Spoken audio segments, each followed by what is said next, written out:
In the world of radio shock jocks, the biggest are Opie and Anthony. These people say shocking things that border on offensive in order to entertain their audience. I refuse to sit here and think that radio has to be nice. Why? Why does radio, out of any other medium, have to be nice? We are being now held to a standard where we have to be nice and make people feel good. Go screw! Radio bad boys, Opie and Anthony. Controversial radio personalities, Opie and Anthony. Infamous DJs, Opie and Anthony. Talk show radio hosts, Opie and Anthony. Opie and Anthony. Opie and Anthony. Radio shock jocks, Opie and Anthony. Opie and Anthony. Shock jocks, Opie and Anthony. Shock jocks, Opie and Anthony. Opie and Anthony. Shock jocks, Opie and Anthony. Opie and Anthony. Opie and Anthony striking again. I sat with some of the greatest gangsters in the world. John Gotti, Zim Gravano. And I went in there and said, John, you ever put me again, this is over. You hear? Now sit down. Opie and Anthony. I was amazed Guns N' Roses starting to blow up, and you didn't have guitars to play because you were pawning them off to get some dope. Yeah, I was a big fan of the Age. Big fan. Opie and Anthony. This country went off the cliff, and it's just in free fall now. It's just a sick, it's disgusting, my voice you're hearing. It's time for people to understand these are words. If you don't like them, turn the dial. But enough of this palaver. Let's get the show on the road.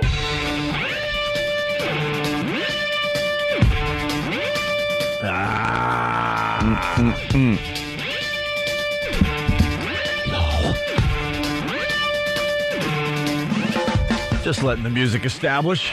Yeah. Let it establish. And there we go. Go. Good morning. Welcome to the Opie and Anthony Show. Hi. How's everybody today? Good. I wasn't talking to you. I asked you that already. Damn it. And I knew the answer. I knew it. I'm talking to the imaginary people. You mean the audience. I get it now. I don't know how they are. This is the stupidest thing ever. Hi, we're going to talk to you now. We're talking through this. Yeah. Hello? And we just got to assume that somebody's listening. That it's coming out the other end somewhere. And there's a pair of ears. It's just ridiculous. What a silly job. The company could just pull a switch down the hall, and we could do a whole show assuming someone's listening to us. And they're not. And there won't be a soul listening. No. So, but we put just as much gusto into it. We sure do. All right, a few things. Phone number, 877-212-ONA. Also, don't forget ONARadio.com. Mm-hmm. Don't forget Pal Talk for all those people that want a little extra from their radio show. A little extra. We got cameras all over the studio. And you can watch us through the radio show. Watch this mess. Also, like CBS, they put up their own Pal Talk camera, I guess. Yeah, they did. And we put a hat over the camera. Yeah. And they're not happy about that. Well, that's for the rest of the day. When here in New York, the music is playing. And then you could look at the music jocks as they spin their hot wax. Also, as they said back in the old days. So the guy that was running that camera was a little too aggressive. Getting extreme close-ups of our swollen faces in the morning. And he certainly was. All of a sudden, I go in for a pick, and I look to my left, and it's on extreme close-up. It's just like, dude. People are screen capping. Right, a little too motivated, so we threw a hat over that camera. We're like, you can't be trusted. Yeah, he runs it from some remote location somewhere. Yeah. And he just sits there, and he was wandering around the room. And you can just see, like, the camera going, and then it zooms in. Yeah. Like, hey, I didn't call for that. Back off. And it is creepy to hear the lenses just... Yeah. So, unless you want to put a camera in your house that we can control. Right. We don't want one that you control. And then, of course, we got the instant feedback, which is huge for the Opie and Anthony Show. I think you can get it on ONARadio.com. Yep. Or maybe not, because I think their instant feedback is a different link that we only check once or twice a show. Is there still an Apple widget for it? Well, I don't know. I mean, Apple widget. We wanted that updated, so it's the one we check in the studio. I don't know if that ever happened. I really don't. I really don't know. Maybe one of the 20 people that work for us behind the scenes could find out for us. That'd be nice. Because we promote it, and then, like, some of these people are instant feedbacking through the K-Rock website here in New York. We don't check that. We check it every once in a while. It's the other one that's on all the other websites. It's right in front of us, updating every second. With great material for the Opie and Anthony show. Thank you. All right. Thank you. Let's say hi to Paul in New Jersey. Paul, what's up? Hey there, Paul. Hey, Paul. Hey, how's it going? Is he just a nervous Nelly? This is why, hold on. Hi, Paul. This is why, as a radio show, we kind of back out of the driveway slow. We get our bearings. we adjust all the mirrors. We figure out what station we want on. Right. Adjust the seats, get all set, put our coffee in the coffee holder, and then we slowly start the radio show. Very slowly. Because we know a lot of people set their alarms right at 6 o'clock, and they don't even know what they're doing. Like He's Paul. calling the show Paul. Hey, Paul. And his name is Paul. Wait, I'm Paul. I've never been that nervous, though, where I called Hold on, I Paul. called other people me. A whole group. Yeah. Hi, Jimmy. Hello. Me? Oh, sorry. I'm just tired. Okay, stupid. Just woke up, Paul. Is it just woke up Paul or nervous Paul? No, I'm just woke up, Paul, and I want to let you boys know that I am listening. All right, we'd like to hear that, sir. All right, there. Paul's listening. Oh. CBS won't do what there, E-Rock? What's that communique? The instant feedback link on onaradio.com. Why? Because they don't control that instant feedback, so it will not go up on their site. All right. They really got to stop making it so hard to broadcast a radio show. They really have got to stop. I'm not sure what you mean they don't control it. Like, we don't control the other one, do we? It's just got whatever. Yeah, I thought it was just kind of. It's a separate server that we use and that we've always used, but because they don't own or run it, it won't go up on that site because they don't have any control over it. So how do we check that feedback? Yeah, through the old. They site. just make it through the old link. Yeah. Oh, okay. They just make it Still impossible get to it. broadcast. They really do. It's ridiculous. Well, that is kind of tough to. Because feedback, we believe it. We'd love to control it. There's a few of them I'd love to have changed. Yeah, well. All right, well, there's today's little problem. Every day it's a little problem. Here and there. All right, let's not forget it's Rock Scream Tuesday. We haven't done one of these in a while. You want to get one of these out of the way, Ed? Well, that's a waker-upper. All right, we got Tommy in New Mexico. Tommy, what's going on? Hey, what's up, guys? Hey. I had a little Rock Scream for you. All right. Yeah, I know. That's why we went to you. Yeah. All right, Tommy, let's hear your Rock Scream. Let her rip.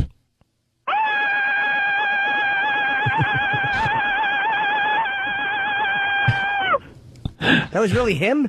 Sound like a laser beam or something. What the hell from a was science that? fiction movie. Who do you base your Rock Scream on? A lot of times when people do Rock Screams, you go, oh, that sounds, like Robert Plant or Steven Tyler, whoever. It sounded like Fay Ray. Yeah. Who was that based on? I don't know, just some of those terrible old 80s bands. Well, not. How about you name one? Because that wasn't. I don't remember one that terrible. That wasn't an 80s Rock Scream. Is that Dave Coverdale? Huh? How about Cinderella? Oh, okay. Terrible. No, Cinderella was okay, actually. No. Heartbreak Station. Listen to that album. It's fine. It's a fine piece of work. All right, Tommy. Thank you for your Rock Scream, I think.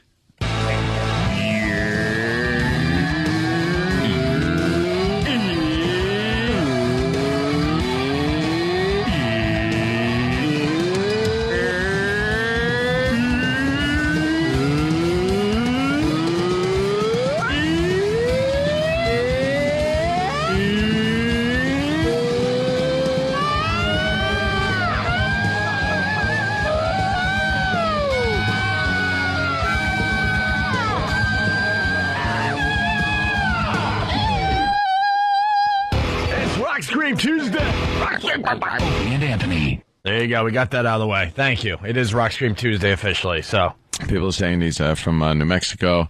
Was he New Mexico or Arizona? Same difference, but New Mexico. So it sounded like an Apache war cry. Okay, yeah, I thought perhaps he was American Indian. Well, now we got Bill in Levittown. It'll be a little different from Levittown. Oh, a Long Island Rock Scream. I know what this is going to sound like.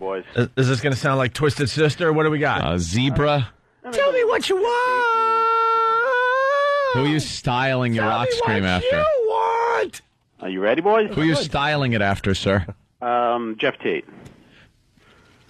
From Queensryche. Oh, Queensryche. Okay. See, I didn't want to acknowledge that because I don't really like Queensryche. It's one of those bands you either get or don't get. I never got Queensryche. They were like the poor man's Pink Floyd. The first couple albums were all right. Then after they got a little weird. They seem like nice guys. They've been trying to get on our show for years. I don't get the Queens right. No. Silent Lucidity. I played that back in the day, though. All right, Bill, let's go. All righty.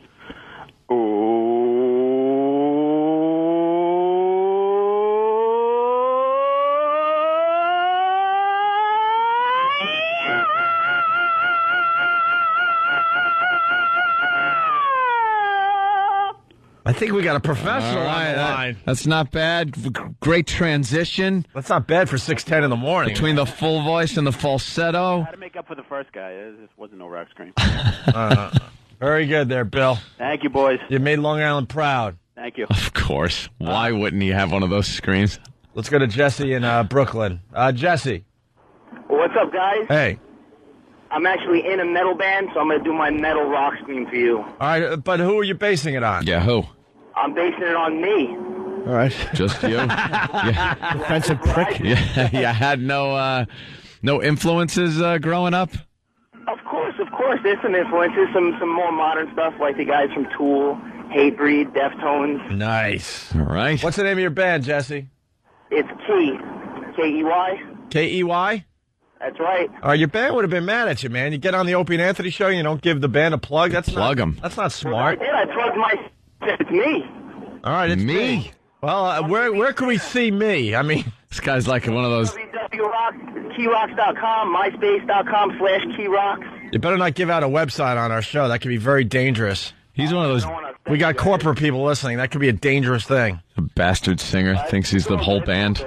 All right, Jesse, let's hear your rock scream. You guys ready? Yeah. Oh, yeah.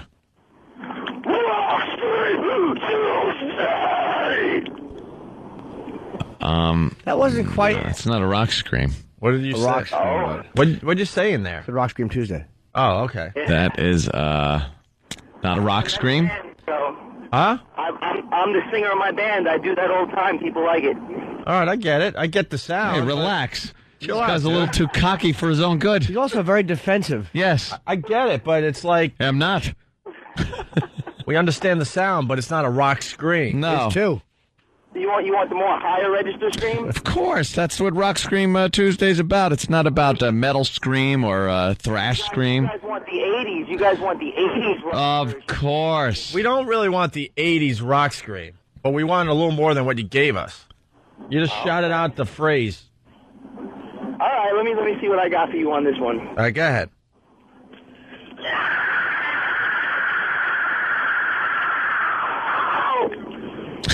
All right, there you go. All right.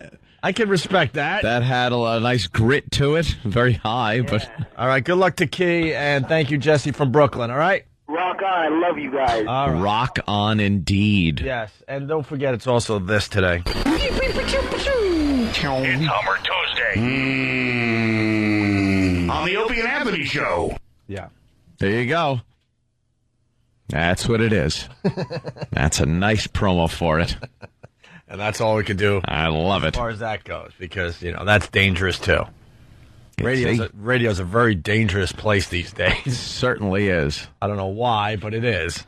Also, it's 80s New Wave Tuesday. It's also Faraway Phone Call Tuesday, although we had a call from New Mexico. That's pretty good. Yeah, as far as being far away from us, that's good. I like out of the country, though, when it comes to that. Yeah. Yeah, I like out of the country calls. It's going to be from Australia, New Zealand, those things. Because people live in New Mexico, and they hear us. You want out of the country, and it has to be like water in between. Yeah, lots of it. Not like Canada. Sorry, Canada. Unless you go way up. How come we don't get calls from Mexico?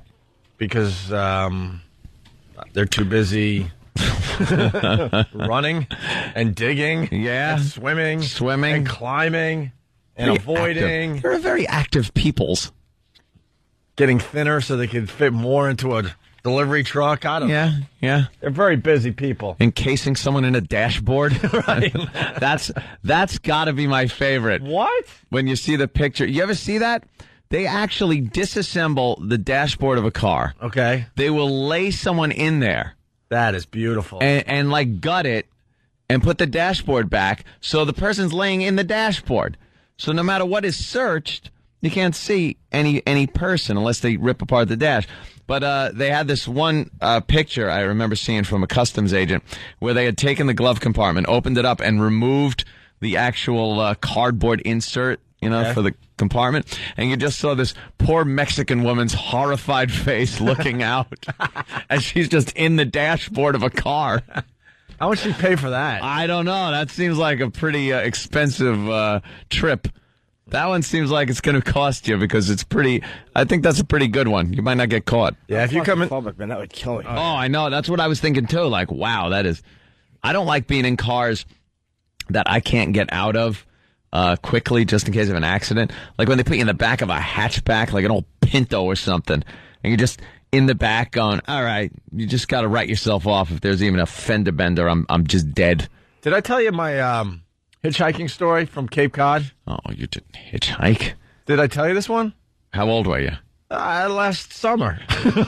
Oh, what? Why are you hitchhiking? With the goth kids that picked us up in the van with the chains? No. Oh, wow, man. This was a great one. So why hitchhike? It's just dangerous. So Lindsay and I, we were taking holiday on Cape Cod. We were on holiday. And we decided, I forgot exactly where we were going. I forgot, but we were going further out on Cape Cod and to one of the beaches and like a beach bar. I forgot exactly where we were going.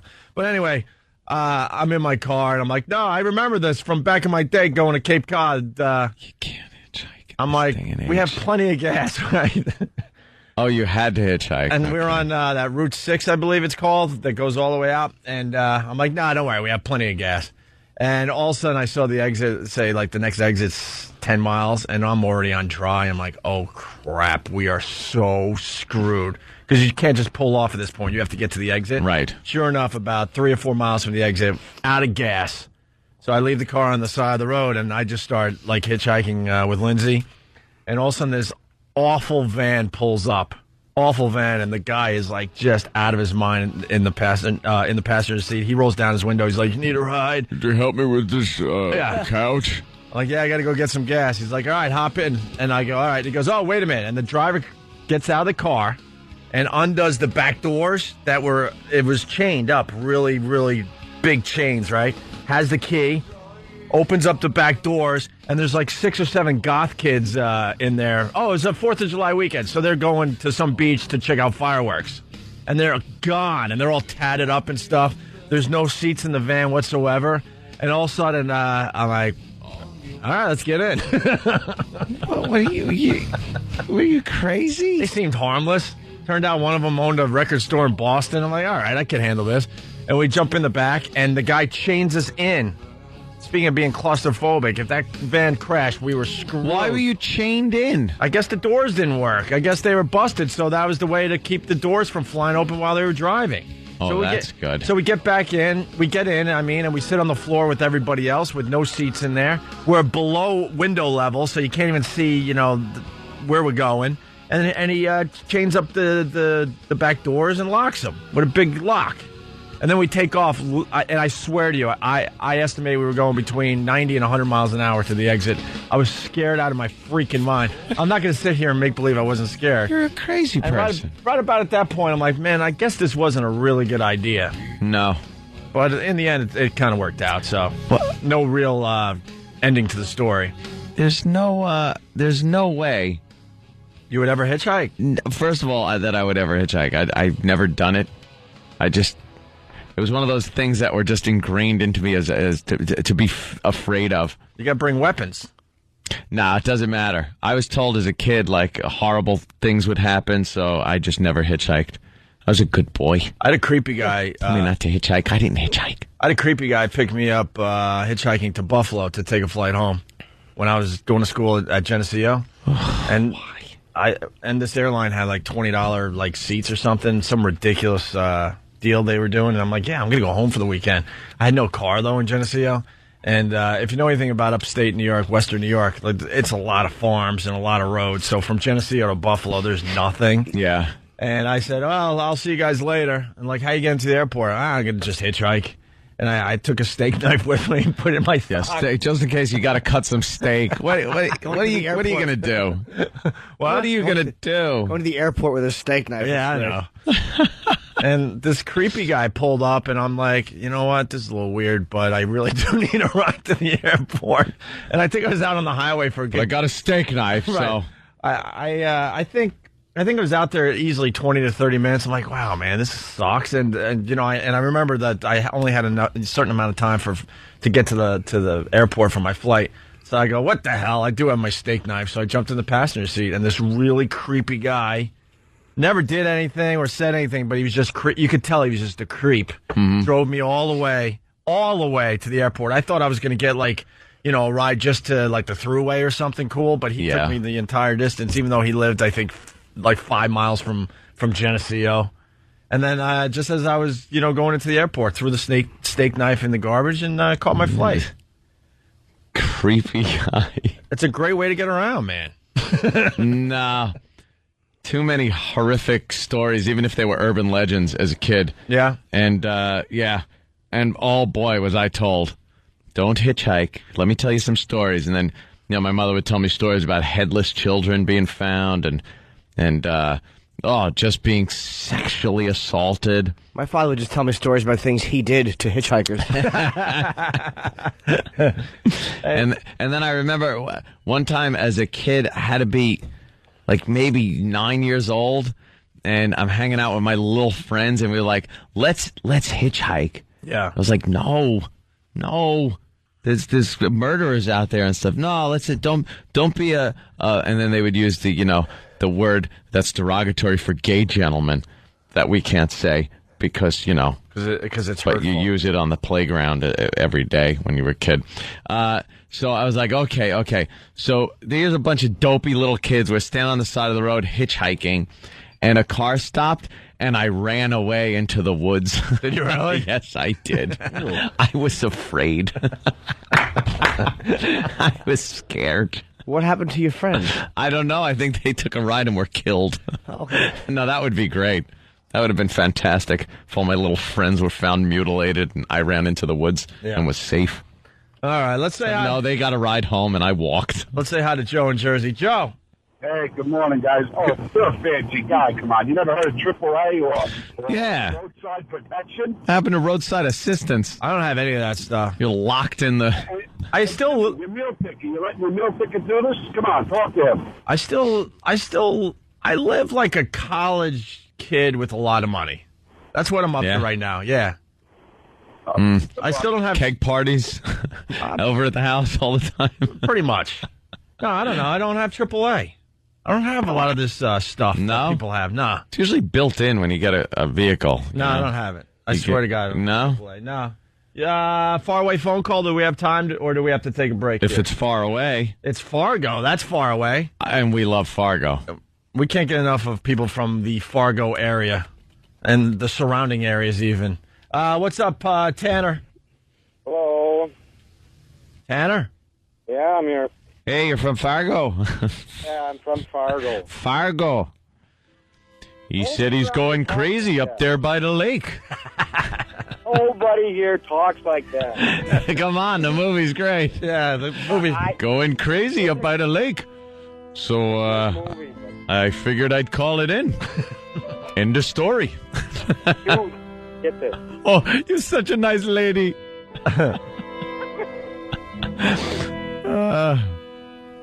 I'm not too sure I agree with your police work there, Lou. I got pulled over by one of them last night. Did you? Yeah, I did. Did you offer to give him a little money? We could take care of it right here in Brainerd. In Brainerd? Right here in Brainerd. He was so awkward as he showed his money. The worst. Buscemi was the worst in that movie. Just relax a little bit and you'll be fine. You'll get away with everything. With that awful smile, with those awful teeth. Figure we'll take it, take care of it right here in Brainerd. What did he have? Step out of the vehicle, please. Was the 20 in something? He was trying to hand it to him in his wallet? Yeah, he handed him the whole wallet, and the bills were, like, stuck out of the wallet a little bit. Okay, you just want to step out of the vehicle, and then his ghoulish friend just shoots him in the head. Yeah. So there you go. Tanner from Fargo is our faraway phone call so far. Yep. Yeah. Fargo. We got someone from Canada calling, but I'm gonna make a ruling here. Like to make rulings every once in a while, linger longer. That's lingering way back, by the way. I say Fargo trumps Canada every time as far as faraway phone calls. Thank you. All right, Canada. Yeah, probably. Because you get to hear Anthony do his Fargo impression. Fargo. Can you do the sweet numbers, please? Hey, these are some sweet numbers. That's my deal, Wade. Come on, Wade. This is my deal. We'll give you a finder's fee. Just screwed the poor guy over so bad. It was his father-in-law. What a dick. All right. Hey. Yeah. Want to say hi to Jimmy? Jimmy's right here listening to you the whole time. Yes, sir. Good, because that's the only reason I called. Oh. Just to say hi to me? Thank you, sir. It's an honor. All right. For me. Oh, now cut it out. I have chatted with you on AOL, on AIM. Oh. It doesn't surprise me. Sexy. I added yellow treats, and I chatted with you, and you asked me if I was still in Massachusetts, and I just went with it. Well, I was wondering because, like, I haven't talked to you in a while. Like, how have you been? It's like, have you moved? I don't know this man. I don't know what he does. I know. I loved your book. Thank you, sir. Loved you on Tough Crowd. Thank That's you, the sir. reason I followed you. I followed you. I know there's not much to do in Fargo, but we have a radio show to do. Yeah, this guy's just starved for any attention and conversation. I'll put you on hold. We'll give you our cell number so you can call us after the show. I'll talk to you in the cab ride home later. Yeah. All right. Thank you, Thanks, Tana. man. Adios. We got to take a break. We got lots to do today at 7 o'clock or sometime after 7, between 7 and 7:30. We are gonna the play sound. The sound of the day, which is this one. And when you hear this, Negro. sometime between 7 and 7:30, if you're the 10th caller at 877-212-O&A, you're going to win $1,000. Also, it's Makeup Stuff Tuesday. It is Makeup Stuff Tuesday. Now, I got a good one, and we'll talk about it after the break. And, we'll explain Makeup Stuff Tuesday next. Okay? Is it going to be trouble? Nah, I don't think so. All right. I think we learned from last week a little bit. All I care about right now. Yeah, it's no trouble. It's Opie and Anthony. You're checking out the Opie and Anthony show. Good morning to everybody. And I mean everybody. All right, we were just talking to Kenny off the air. Let's just say this. There's something we're not really supposed to say on the air, so Kenny goes, can't you just spell it? Spell it. Well, Yeah, that's it. If the lawyers are 5-year-olds that were trying not to give ice cream, so we just want to spell it, yes. But was that an awful improv on my part? It's using old, cartoon strategies. Yeah. You know, he doesn't like going to SCHOOL. Perfect example for Kenny. Dolt. Dolt. Just playing it safe on the radio just sucks, and it's getting out of control.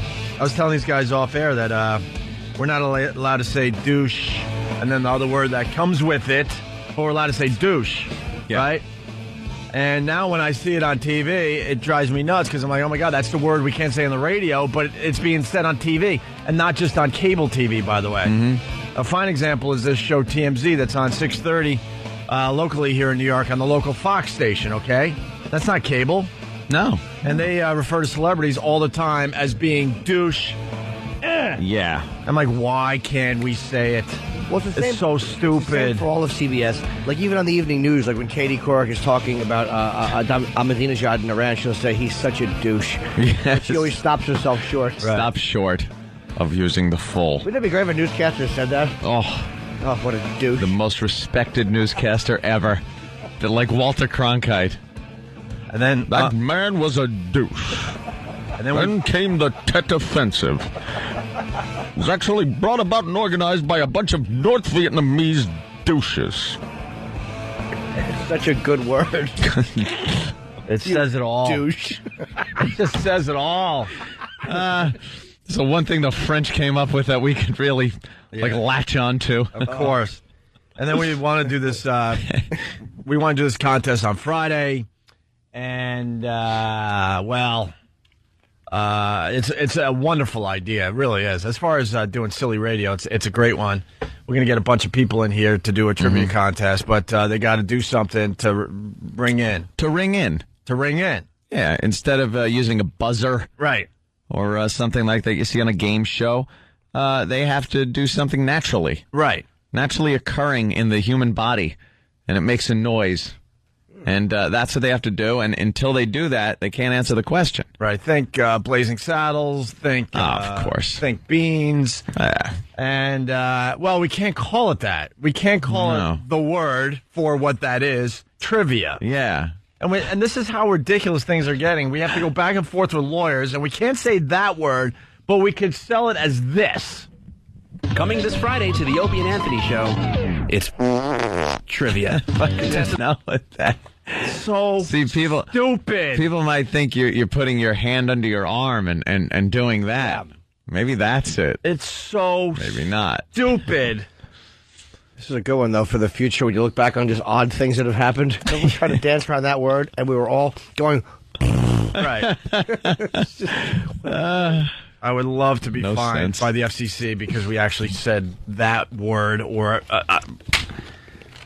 Coming this Friday to the Opie and Anthony Show, it's trivia. Contestants will be asked a series of questions. 2 of the 4 Shakespeare plays. Try again. A series of simple questions, but in order to buzz in, you'll have to... Want to participate? Visit opieandanthony.com. It's trivia coming this Friday to the Opie and Anthony Show.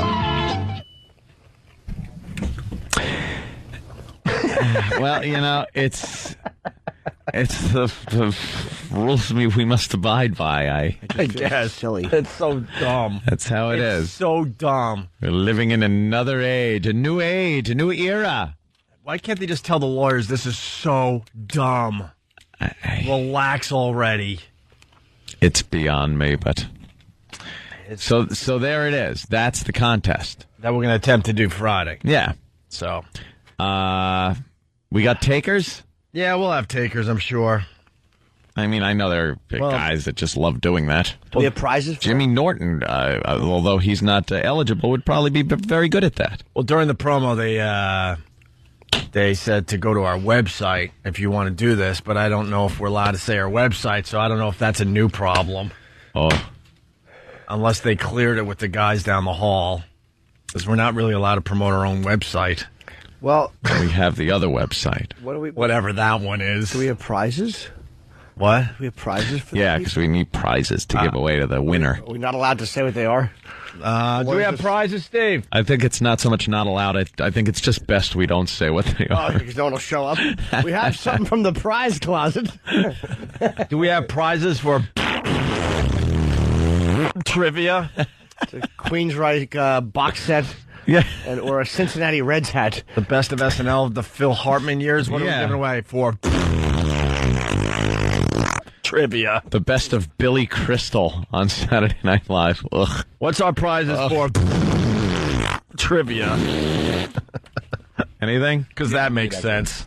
Because lawyers know funny. Trivia, this is what you can win. We actually do have some good prizes. They're going out and getting us some gift certificates to... I want to say Best Buy, but I'm not sure exactly what the retailer is. Okay. But they're, I think the dollar amounts, don't quote me on this, are $250, $200, and $100. All right, there you go. Oh, okay. See, now that's a little different than I heard yesterday. Well, because this happened after the discussion yesterday. Ah. By the way, Family Guy also uses the thank you, Sean. I'm not going to go. Well, let's go to Sean. Oh, yeah. Family Guy? I've seen it, Sean. Plenty of times. Sean. Yeah. You can't say the word, but basically you're bringing it to our attention that Family Guy also says the DB word, right? Yeah, at the end of the show, they, Yep. Ryan moves out. When he moves back in at the very end of the show, the very last thing he says is, "Welcome home, douche." And blank. To tell you the truth, I mean, who cares? It's not that big of a deal of a word, but you know what the funny part was? Is my kid was running around after going, "Welcome home," and she's 3. "Welcome home, douche. Welcome home, douche." And I got it on video, so right. If you send it to you, you guys can. A lot of the stuff that the lawyers are doing. Well, okay, thanks, Sean. A lot of the lawyers, a lot of the things the lawyers are making us. Okay. He's still yapping. Thank you, sir. Like, the FCC is not going to fine you for saying DB. They're just not. No. Tommy in Jersey, what's up? What that guy was saying about the kid hearing it and saying it. Yeah. It's like when my sister was very young and we were going to say something, my grandmother would always say, when my sister was in the room, "Be careful, little Little people have big ears. What? Because we were going to say cursing, and my like 3-year-old or 5-year-old sister was there. Oh. Well, earmuffs works really well. So they're little but big ears. Big ears, they hear everything. Yes. Earmuffs. That grandma had wisdom. Tommy. Then she went into dementia and ate her own shoes. Wisdom quickly turned to dementia. Hey, Tommy. Hi, how are you? I have a 6-year-old and a 2-year-old at home, and I watch Nickelodeon with them because I'm forced to. They say the F word, not the F word you're thinking about, the other F word, like 100 times a day on that show. Yeah, and Nickelodeon even gets to say the word, but Opie and Anthony. Oh, that one, yeah. Oh, I thought you meant the other F word. No, I'm thinking, wow, that Nickelodeon sure has gotten see, a kid's, racy. A kid's channel is more mature than the Opie and Anthony show. A kid's channel can say the word, but we can't. We have to say...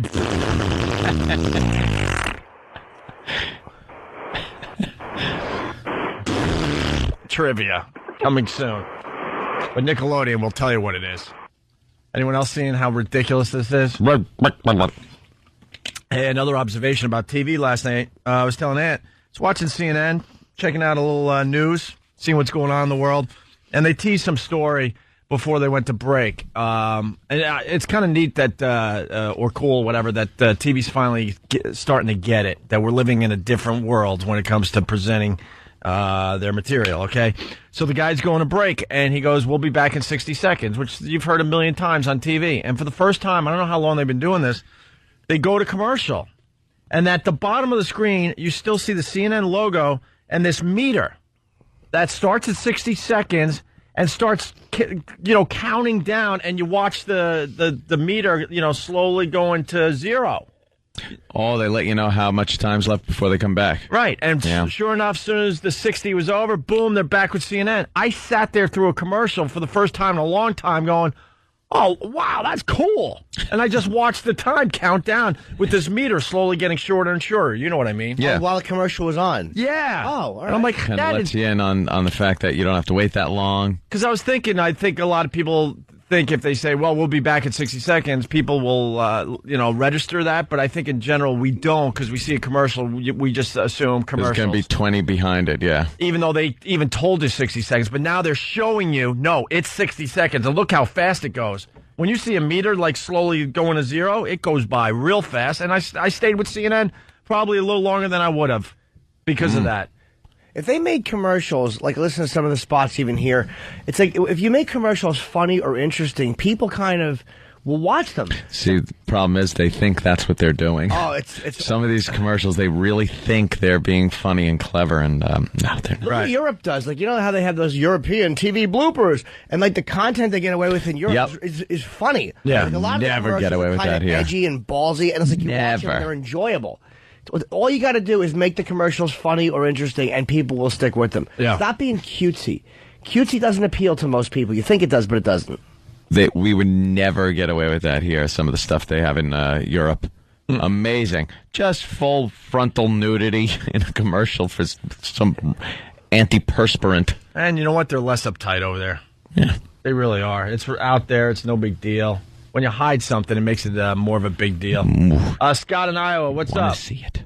Hey, love the show. Yep. Linger longer. I was going to say they had a skit on Saturday Night Live not that long ago all about the annual DB Awards.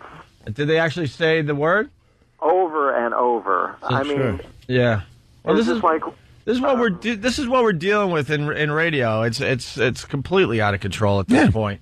It has TV, everything. Because it has nothing to do with the FCC anymore. It really doesn't. You're not going to get fined for saying DB on a radio show. No. It's not. Thank you, Scott. Let's go to Jimmy in Boston. Jimmy! Yeah, hey. I just wanted you guys to know. I mean, I listen to you guys every day. On BCN? Yes, I do. And I listen to Toucher and Rich in the afternoon. They use it constantly. No sweat. Yeah, see, I think it's just us here. Yeah. That's pretty much it. Yeah, that's what I'm trying to get at. That's all. But does Toucher even know where he is half the time? Is that just Rich calling Toucher that? Right. Dude, he had slippers on. The man had slippers on in drive time in the afternoon. It was great. I hope they realize this means we like those guys. Oh, yeah, who can't? We're making nothing but alcoholic jokes every day about Touch and Rich who do afternoons on BCN. I hope they realize that's very endearing. I think they understand that. All right, it's our way of saying, hey, you guys are all right. Now, they're creeps, believe me. They're not good. They're not goody two shoes. Now, Toucher, comb your hair every once in a while. Dude, he was just, he sat there. He really looked like a mental patient. Like, you know what he reminded me of? He reminded me of every third guy in Cuckoo's Nest that went up for the medication. Medication time. Medication time. He was we were just backstage there at the at the Halloween show, and I think he was trying to talk. He was trying to communicate something, but it just came out. But he was, dude, he was completely. He was a really good interviewer. Like, he knew everything that was going on with me in the show, and it wasn't like he was out of it. He was completely present and asked great questions and was really good. It was just when you look at him, you're like, there's no way this guy is going to string together 3 sentences. No, they do a really good show. It's just, it's funny. And thank you, Jimmy. All right, thank you. See you later. All right, it's reports coming in. Of course, Rover in Cleveland gets to say DB. Thank you for that, Jeremy. By the way, good afternoon to Cleveland. Yes. And then you got Rich in Indiana. Rich, what's up? Yeah, they Bob and Tom show Friday said DB at least 10 times, along with a few other words that you guys aren't allowed to say. Well, but Bob and Tom, they're a local show. Oh, that's right, they're not. They're on 120 some odd stations. Are they really? Yes. Wow. Those guys have got to make 75, 80 grand a year. Yeah, perhaps less than that. All right, Rich. Thank you. Yep. All right, so it's Make Up Stuff Tuesday. Yeah. We got a couple really good ones today. Yeah. We're gonna say we're gonna do one about the writer's strike today. Really? That's a big. Yeah, it just came in. Maybe you don't know. Danny suggested it. I said, yeah, okay. I kind of like it. And because of the writer's strike, we're going to lose some really, really good TV shows forever because they can't wait it out. Oh, and what? Like the actors are moving on or something? Everything, We're writing it up now, but I think we're going to go with like The Office done forever, 30 Rock done forever, and maybe we'll throw a third one in there. Maybe for you Lost fans out there, yuck. Or maybe just a lot of people like that show. You want to go with Lost? Yeah. All right, so Make Up Stuff Tuesday, the writer's strike has taken out 3 of our favorite TV shows. Yeah. All right, we're going to write that up during the break. 2. I would go with 2. Personally, I would go with 2. You know 2 shows? 3? You think 3? Yeah. I think 3 is good. Yeah, 3 is one of those weird numbers. 3 is good, and there could be more forthcoming. And this is a trend. This is But we're mentioning 3. I guess 3 major shows works. We'll figure out which shows, but we're thinking maybe 30 Rock, The Office, and I think and Lost. That's pretty good. Mary Hartman. Wait, see what the hottest TV shows. Taking a trip down memory lane. Yeah, way down. Soap. We're finally canceling Soap because of the writer's strike. But I didn't know Soap was still on the air. It's like Benson syndication is off. No more Benson. And because we have to have 2 stories every week, because last week no one fell for the Pat Sajak one. That was the throwaway. No, well, he kind of got overshadowed, I think. Poor Pat. That was the throwaway story. And they got it wrong anyway. Yeah. They said that he was in an accident and he fell out of his car and he broke his teeth. Broke his teeth? Yeah. Who got it wrong? I read that, his teeth were broken. Meanwhile, we said he lost his leg. Oh, that's right. Well, the press never gets anything right. Of course not. I'm doing Rhode Island this weekend. I did an interview with this Rhode Island station, our affiliate. And the guys were asking me about what happened last week. And I'm like, we couldn't believe anybody would buy that. Who would buy that? Exactly. We're not in news. We're dumbbells, and you get anyone that would listen to this idiocy and think it's real. It's just silly. Well, that's why we're doing this, to point out how ridiculous the media really is. Let it be known. I love the Pats, and I want them to win the Super Bowl this year. Yeah. Simple as that. Cowboys. I don't love the Pats, and I never will. Well, good for you. Dallas. F the Cowboys. I'd love to. Every one of them. Although in their uniforms, just drill little holes in the back. Just teach them all. Drill? Just drill. What are you drilling through? What are they wearing? Wood uniforms? No, they're wearing steel, like Men of Iron. Oh, okay. And Is it wrong? Let me ask you a question. Is it gay, though, if you see like a bunch of guys in a huddle and you, like you see the outside of the circle and you're like, you know what? It's like in that uniform, the asses look good. Well, because they got ass pads. That is really, really gay. Good. Glad because those are probably the manliest men. Not a bit of femininity about them. Good. So that really, really makes you. No, not me. No, I'm saying you. Makes you. I'm just curious if that would be. It's little ass pads. You're curious? And the second story we're going with, which is some news from the scientists out there. Global warming is a huge, huge issue these days. So certainly is. So for Make Up Stuff Tuesday, we're going to have a little science report that is saying that the sun's going out in 200 years. 200 years, but it's got to sound good. We're running it up nice. Got to be worded really, really well that the sun is actually somehow burning out. Like a candle in 200 years, give or take a few. Use some, catchwords. Yeah, we're hydrogen. Yeah, we're writing that up as helium. We speak. Only 200 years left. What does it really have? Like a billion or something? Solar flares. How many years does it have, really? 5 billion. 5 billion. 5 billion. 5 billion. Yeah, we're having a little trouble with this one, to be honest. Yeah. Yeah, it's a tough one. Here's what's going to happen. It's going to swell up. It's going to swell up. No, but we don't need... Don't need it to be like that. No, we just keep it simple. I know what's supposed to happen, but we're not reporting it that way. See, what's supposed to happen is going to take billions of years. What we think is going to happen, I guess, is going to take a lot quicker. Yeah, it's just going to go out like a candle. Yeah. There's nothing tough about it. We're talking to a lot of dummies. E equals MC 2000. What are you guys saying? You don't think anyone will believe it? The theory behind it. Just that the estimates for how fast the sun is burning are off by the magnitude of 5 billion. All right, so you guys are overthinking this. Trust me. It's Make Up Stuff Tuesday. So Writer Strike is taking out 3 of our favorite shows, and the sun... scientists coming out with a report today that they're thinking that the sun will go out like a candle in about 200 years. There you go. Now we're not mentioning it for at least a half hour, so if you're still listening in a half hour, you'll be in on the joke. Yeah. And we also need your help by calling the show and helping this along, okay? Wow. Realistically. I just heard on this channel, I just read it in this paper, or in my paper. What do you think of this? Blah, blah, blah, and we'll go with it, okay? Right. Not another mention for at least a half hour. Because what happens between now and about 7:30, we're going to have a whole new audience checking us out. So you're in on the joke if you're listening right now to Make Up Stuff Tuesday, okay? Also, after the break, a chance to win $1,000. I hope you know what the sound is today, because we're going to play it between 7 and 7:30. It's Opie and Anthony.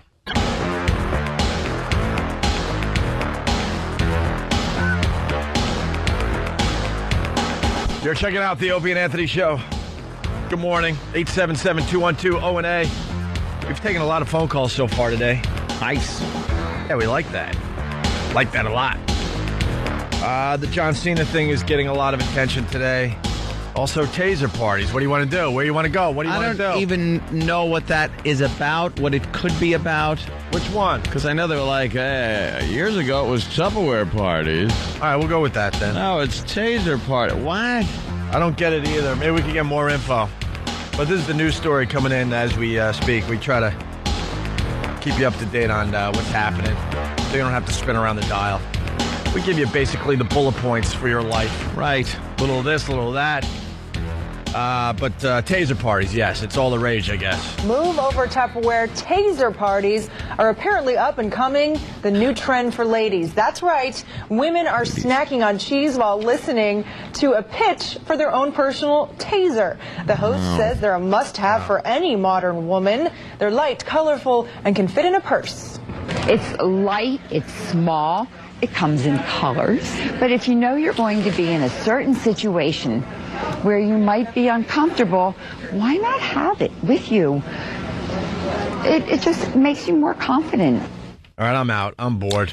Yeah, it's I'm bored. I I was excited. I'm like, taser parties? Are they hanging around with like just a little lingerie on and just zapping each other? And they just zap each other. See, that's what I thought. They need to be stimulated in their life or something? That is exactly what I thought. I'm thinking really sexy and hot. Everyone has seen the Sweet Home Alabama clip by now on YouTube, right? Or Break.com, wherever you go for your videos. Some chick singing, and all of a sudden... she's got like what? She gets tased. She's got little panties on and a T-shirt, I believe, or a tank top. Do you have that clip there, E-Rock? Yeah, this clip. Listen to this. Where should you face it? Face it.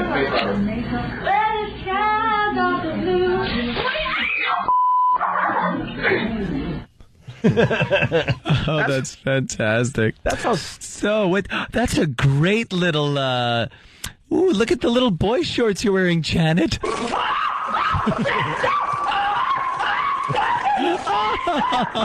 More punch. Right. I'm thinking Desperate Housewives hanging around. Yeah.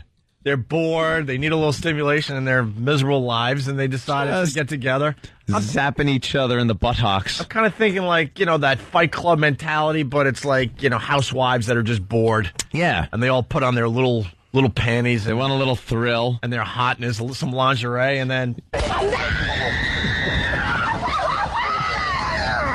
They go around the room. You just see one like standing in the middle of the room. She's like, okay, I'm ready. All right, anytime. All right, here it comes. All right. Then she falls down all, flopping on the floor with her little lingerie flipping over. Did you think the same as me? Or Yes, I did. I'm being completely serious. I'm like, wow, we're losing our minds. This is great. When I heard it, that's what I thought. Right? Well, no matter what I thought, I didn't realize it would be the monumentally big letdown that it was. Yeah. Like, there's just somebody showing them tasers and who cares? Yeah, for their protection. Isn't a taser, though, too? I mean, with Tupperware, I could almost understand maybe there's some different ones. I don't know. But a taser's a taser. Can we get them now? I thought the citizens couldn't have them. Yeah, exactly. That's another thing. A little state by state. I know many of the states, there are laws against having them. Sure. You're not allowed. And are they talking about tasers or stun guns? Tasers. Tasers are the ones that, like, shoot. Just tasers. Those fire the little cables into you. You can't sell those. I know. Women to walk around with. A stun gun is the thing you hold that you have to actually physically touch somebody with and hit it. Right. But a taser is the handheld gun that fires the little wires out with the barbs and then... well... That's a really interesting question. I don't know. Yeah, I don't know. Which one works better, you think? Oh, the taser rules. You got to get near the guy. Well, how far does it shoot the little thing? Pretty far. I think 30 feet. 30 feet? That's only 2. All right. No, you could fire from pretty far away. But if he has clothes on, what do you have to ask him to open his shirt? No. It goes right through the clothes. You could just hit him with... It could be even a big furry coat. Yeah. And it'll still nail him. Sam, what do you got? I think they're just stun guns. They didn't look like actual tasers. They weren't tasers. They love using the word taser now instead of stun gun. They were very cute and designed for women and pink and glossy and slick. That's nice. Yeah. Wow. Everyone reacts different to those things. I don't want to give anyone a heart attack down the hall, but I do believe we should have the first Opie and Anthony taser party. A taser party. The way we just described. Yeah. Girls in slinky lingerie. Hot girls that are willing to come in here and then take a shot. And take one. I'd love anyone to get shot with a taser and watch it. Young, hot girls. The guy thing has been done. You have to think pajama party, sleepover party, tasers. So and culminates, instead of in a pillow fight, with a little tasering. Yeah. Yeah. Or a little stun gunning. Yeah, the girls run around having pillow fights and talking nasty about the boys. Yeah. And then it ends with a nice taser. And they could play like a game, like spin the bottle. And look, that determines who gets tasered. We do 2 radio shows a day. What are the odds this place does it?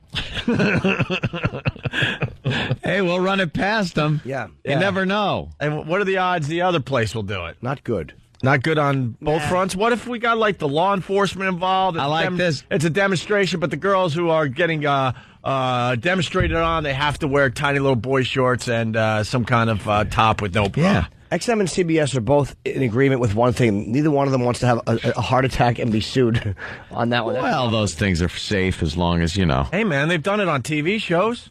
Of course. They did it on that dumb reality show where they had celebrities turn into cops for a couple weeks. Yeah. With what's his name? Punch. Yeah. What? Erica Estrada.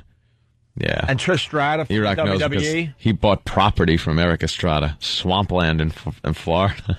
Hey, we got more examples of what our taser party would sound like there, E-Rock? All right. You could get the girls, I don't know, kind of hanging around and doing some karaoke or singing some fine that'd songs. Be nice. Yeah, here's another example of what we want to have happen on our show, a taser party, a real taser party. Happy birthday to you. Come on, how funny would this be? Oh, we gotta do this. They're safe. We used to have teen parties. Yeah. Why can't we just have girls come in, scantily clad, and then just zap them with a stun gun? For the people that linger longer, remember our teen parties? Just imagine teen party with all the hotness, and then you throw in the taser thing. Yeah. Here's another example of what our party would sound like. Jingle bells, jingle all the way. See, it's quick.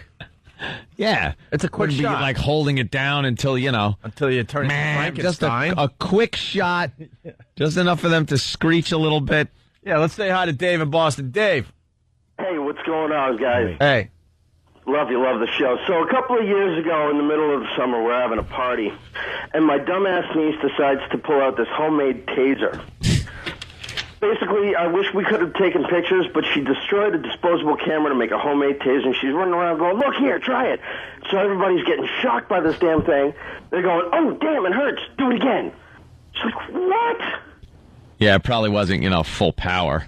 No. It was made out of a camera. I've seen that online. No. I mean, I'm just sitting around getting drunk, watching everybody, getting shocked. I'm just like, wow, this is great. Do him again. Well, let's see if the women are willing to do this. How many hot women out there listening to us would be willing to come in for a taser party?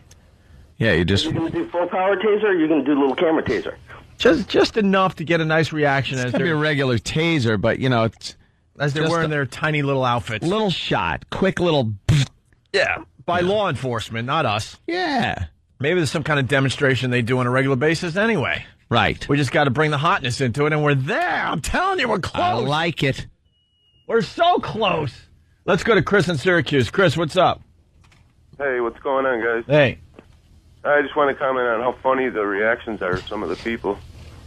Nothing funnier than someone being stun-gunned or tasered. You sound like you're having a ball over there. Yeah. I got to tell you how funny this is. Like someone getting castrated almost. Almost. Well, what's great, too, is it's just the attitude is adjusted immediately. Oh, yeah. They go from, like, I ain't listening to nothing you have to say. All belligerent. Let me tell you something.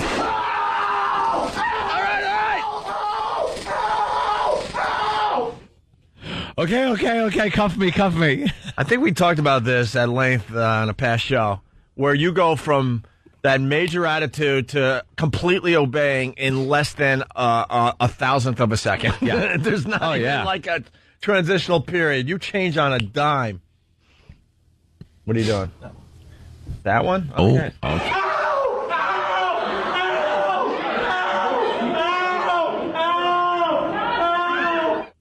That was that douche at the school. Lydia from Oceanside. What's up? Hi, guys. Hi, Lydia.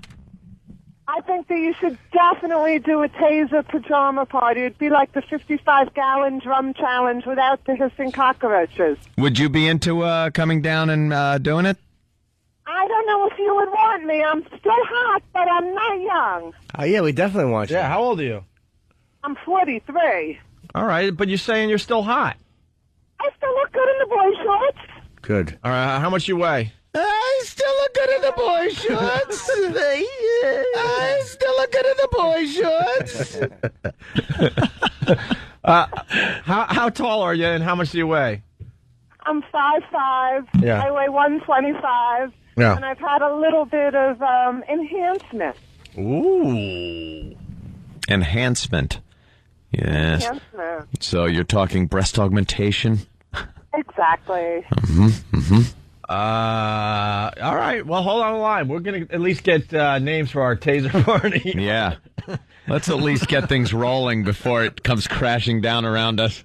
It is being pointed out that CBS won't allow us to say the F word for like passing you know what after you have like hot dogs and beans, but they're gonna go for this idea. We are dreamers. That's all. We like to dream. We just want to work for a company that sees it our way. That's all. We like to. That's the ultimate goal of the Opie and Anthony show. Just see it our way. Like to come up with these ideas. And talk about them. We're idea men. Sometimes they can't pan out, but I like this one. But the girls are calling in like crazy. Let's say hi to Max. Calling in like hotcakes. I was going to say it, yeah. I've never gotten a call from a hotcake ever. Let's say hi to Max in Dallas. He's good for one every day. What's up, Max? What do you got today? What's going on, fellas? Hey. I was going to say tasers in the shape of marital aids for disgruntled husbands. Jesus, you're a violent man. I got a couple ex-wives. What can I say? Okay. Then I can't fault you, sir. God. God wants to taser him like that?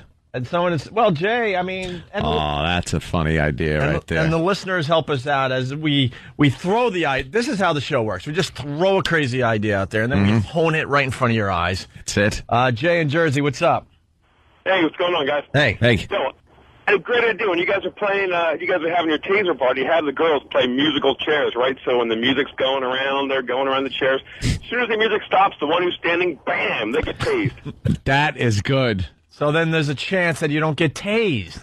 Perfect. Yeah. Yeah, you know how stressful that game is like when you're little. You know, you're sweating it out, but crap, you can imagine when you got a taser waiting for you? I like it. It could be one of the games we play. Maybe we just come up with all sorts of taser games. Yeah, like party games that we turn into taser games. God, I want this to happen like you wouldn't believe. Can we get law enforcement on the air? Spin the taser. We need hot girls to call. We need law enforcement to call to see what are the possibilities of doing this. It might be pretty, a big possibility. Even if we just do it in your house and just put it on YouTube. How about a variation of spin the tail on the donkey? It's a target, like a dartboard on the wall. And you spin the girl around and blindfold her. Yeah. And if she completely misses the target, she gets tased. She won't even know that she's missing it. It's a surprise tasing. Like the second she sticks the pin in the wall, bam! With her blindfold on, she'll never see it coming. Pin the electricity on the whore. We got that'd be great. We got it. Is it a taser instructor or a tase instructor? Probably know. taser. Let's go with taser instructor. It's Dave. What's up, Dave? Hey, what's going on, guys? Hey. I'm a police officer upstate. I'm a taser instructor. The stuff you saw on TV, they're actually tasers. They shoot the prongs out. Yeah. They're for civilians. They shoot a lesser voltage than the ones that the police officers use. And right now, there's 4 or 5 states in the United States that they're illegal. New York, Connecticut, and New Jersey, they're illegal. Of course. Of course. Yeah, why should we be able to defend ourselves with anything? Where you need them the most. Why can't we just be sheep walking around, victims waiting to just be victimized? Exactly. Can't defend ourselves. I'll tell you, I've been hit when I went to the training. I got hit by it, and it knocked your ass down. It's awesome. All right. So is this a possibility? Yeah. Like I said, you'd have to have a police officer do it. I don't know if they'd be able to or not, but it is illegal in New York State for a civilian to possess a taser. Oh, I know. We want to do this on the up and up. We want like law enforcement involved and really hot girls and really skimpy outfits. Someone's suggesting the electric dog shock collars.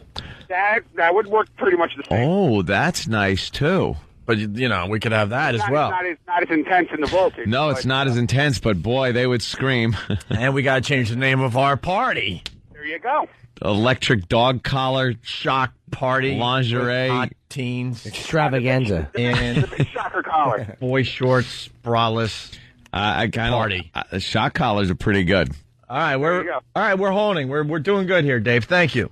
Okay. All right, there goes Dave. He's an instructor, so well, that's good too. A Negro. Yeah, of course. I wonder what the odds of this happening are. Somewhere, you know where Slim is? Yes. And then the nun portion. Well, it is good to talk about. I mean, we do have our big contest coming up Friday. In case you weren't listening earlier. Yes. Coming this Friday to the Opie and Anthony Show, it's trivia. Contestants will be asked a series of questions. 2 of the 4 Shakespeare plays. Try again. A series of simple questions, but in order to buzz in, you'll have to... Want to participate? Visit opieandanthony.com. It's trivia coming this Friday to the Opie and Anthony Show. Yeah, if you're hearing that for the first time, there's a word obviously missing because the lawyers don't think that we should be able to say that word with trivia. Yeah. So we have to call trivia. This is what we deal with on a regular basis. And You're making the raspberry sound. And then they wonder why I'm going completely insane in front of everyone's eyes. But we're still doing it, and you still have to do that to answer the trivia question. Right. And then I'm getting a list of channels that use that word like it's the word the. Like PBS. PBS. It's on CW. It's on The Simpsons. It's on Dirty Jobs. It's on Las Vegas. It's on South Park. Just a few. What? Wait a minute. Why would PBS play that? Huh? That was during that specific reference. There's more, but the specific one that I had looked at was a documentary about elephants. Oh. And they used that word to describe that function. On PBS. On PBS. Right, we have that audio? I could definitely get it if you'd like it. Yeah, sure. we're getting audio of very, very tame shows using that exact word. Yeah. So instead, we have to call trivia.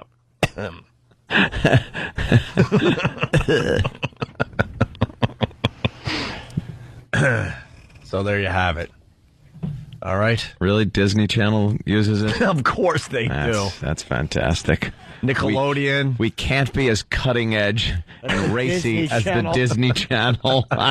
We got to change the intro to this show because it's all about being shocking and shock jocks. Shock jocks. And we can't even be as shocking as Nickelodeon. That's the reality. Oh, my God. That's the reality.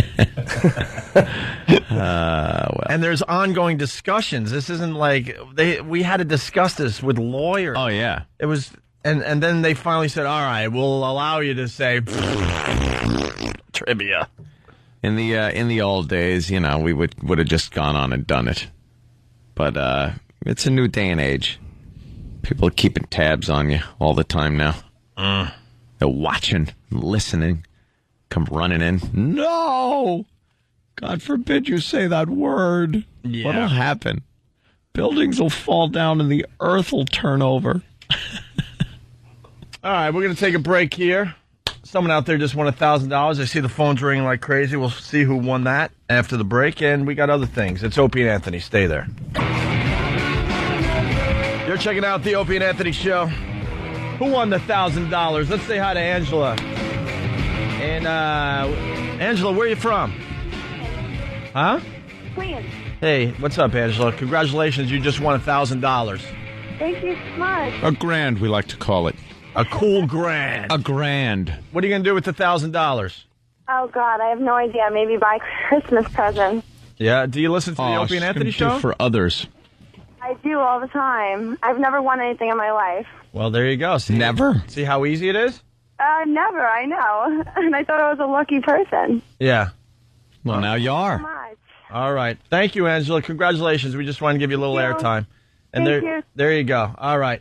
Take care. In honor of our taser party that we're trying to get together, I guess it's more fun to just discuss how cool it would be than actually do it. Here's tomorrow's sound. I think I got it. Panty party! Panty party. Well, maybe we can do this. Hold on. What? Panty party!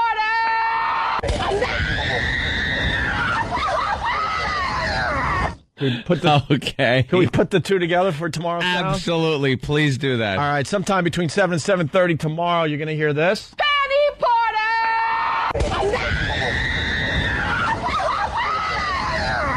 Just clean it up a little bit so it sounds a little more realistic. We're going to play that between 7 and 7:30 tomorrow. When you hear that, be the 10th caller at 877-212-ONA, and you're going to win $1,000. The fart argument has continued by the world. That was just and I'm hysterical, by the way. I'm discussing it on a professional level, and then Tom's like, you're going to continue breaking my balls. I'm not trying to break Tom's balls, and I try to tell him that. I understand what he's trying to do for the show, but we got to point out as a radio show how ridiculous the process is. It when is it funny comes to to have these things. A conversation about that is just so ludicrous. I like to make believe I'm just out of college, but I really am a grown man, and Tom's a grown man, and we're sitting here arguing about the word, and I'm sitting here like, this is completely insane. Yeah. It is very weird. And Jimmy was just sitting there dumbfounded. Because it's mind-boggling. It really is mind-boggling. And that's all I was trying to tell Tom. I understand that he got the contest on the air for us. Thank you. Thank you, Tom. You're great. Thank you. But it still remains that this is completely ridiculous what we're dealing with. Well, I don't get it.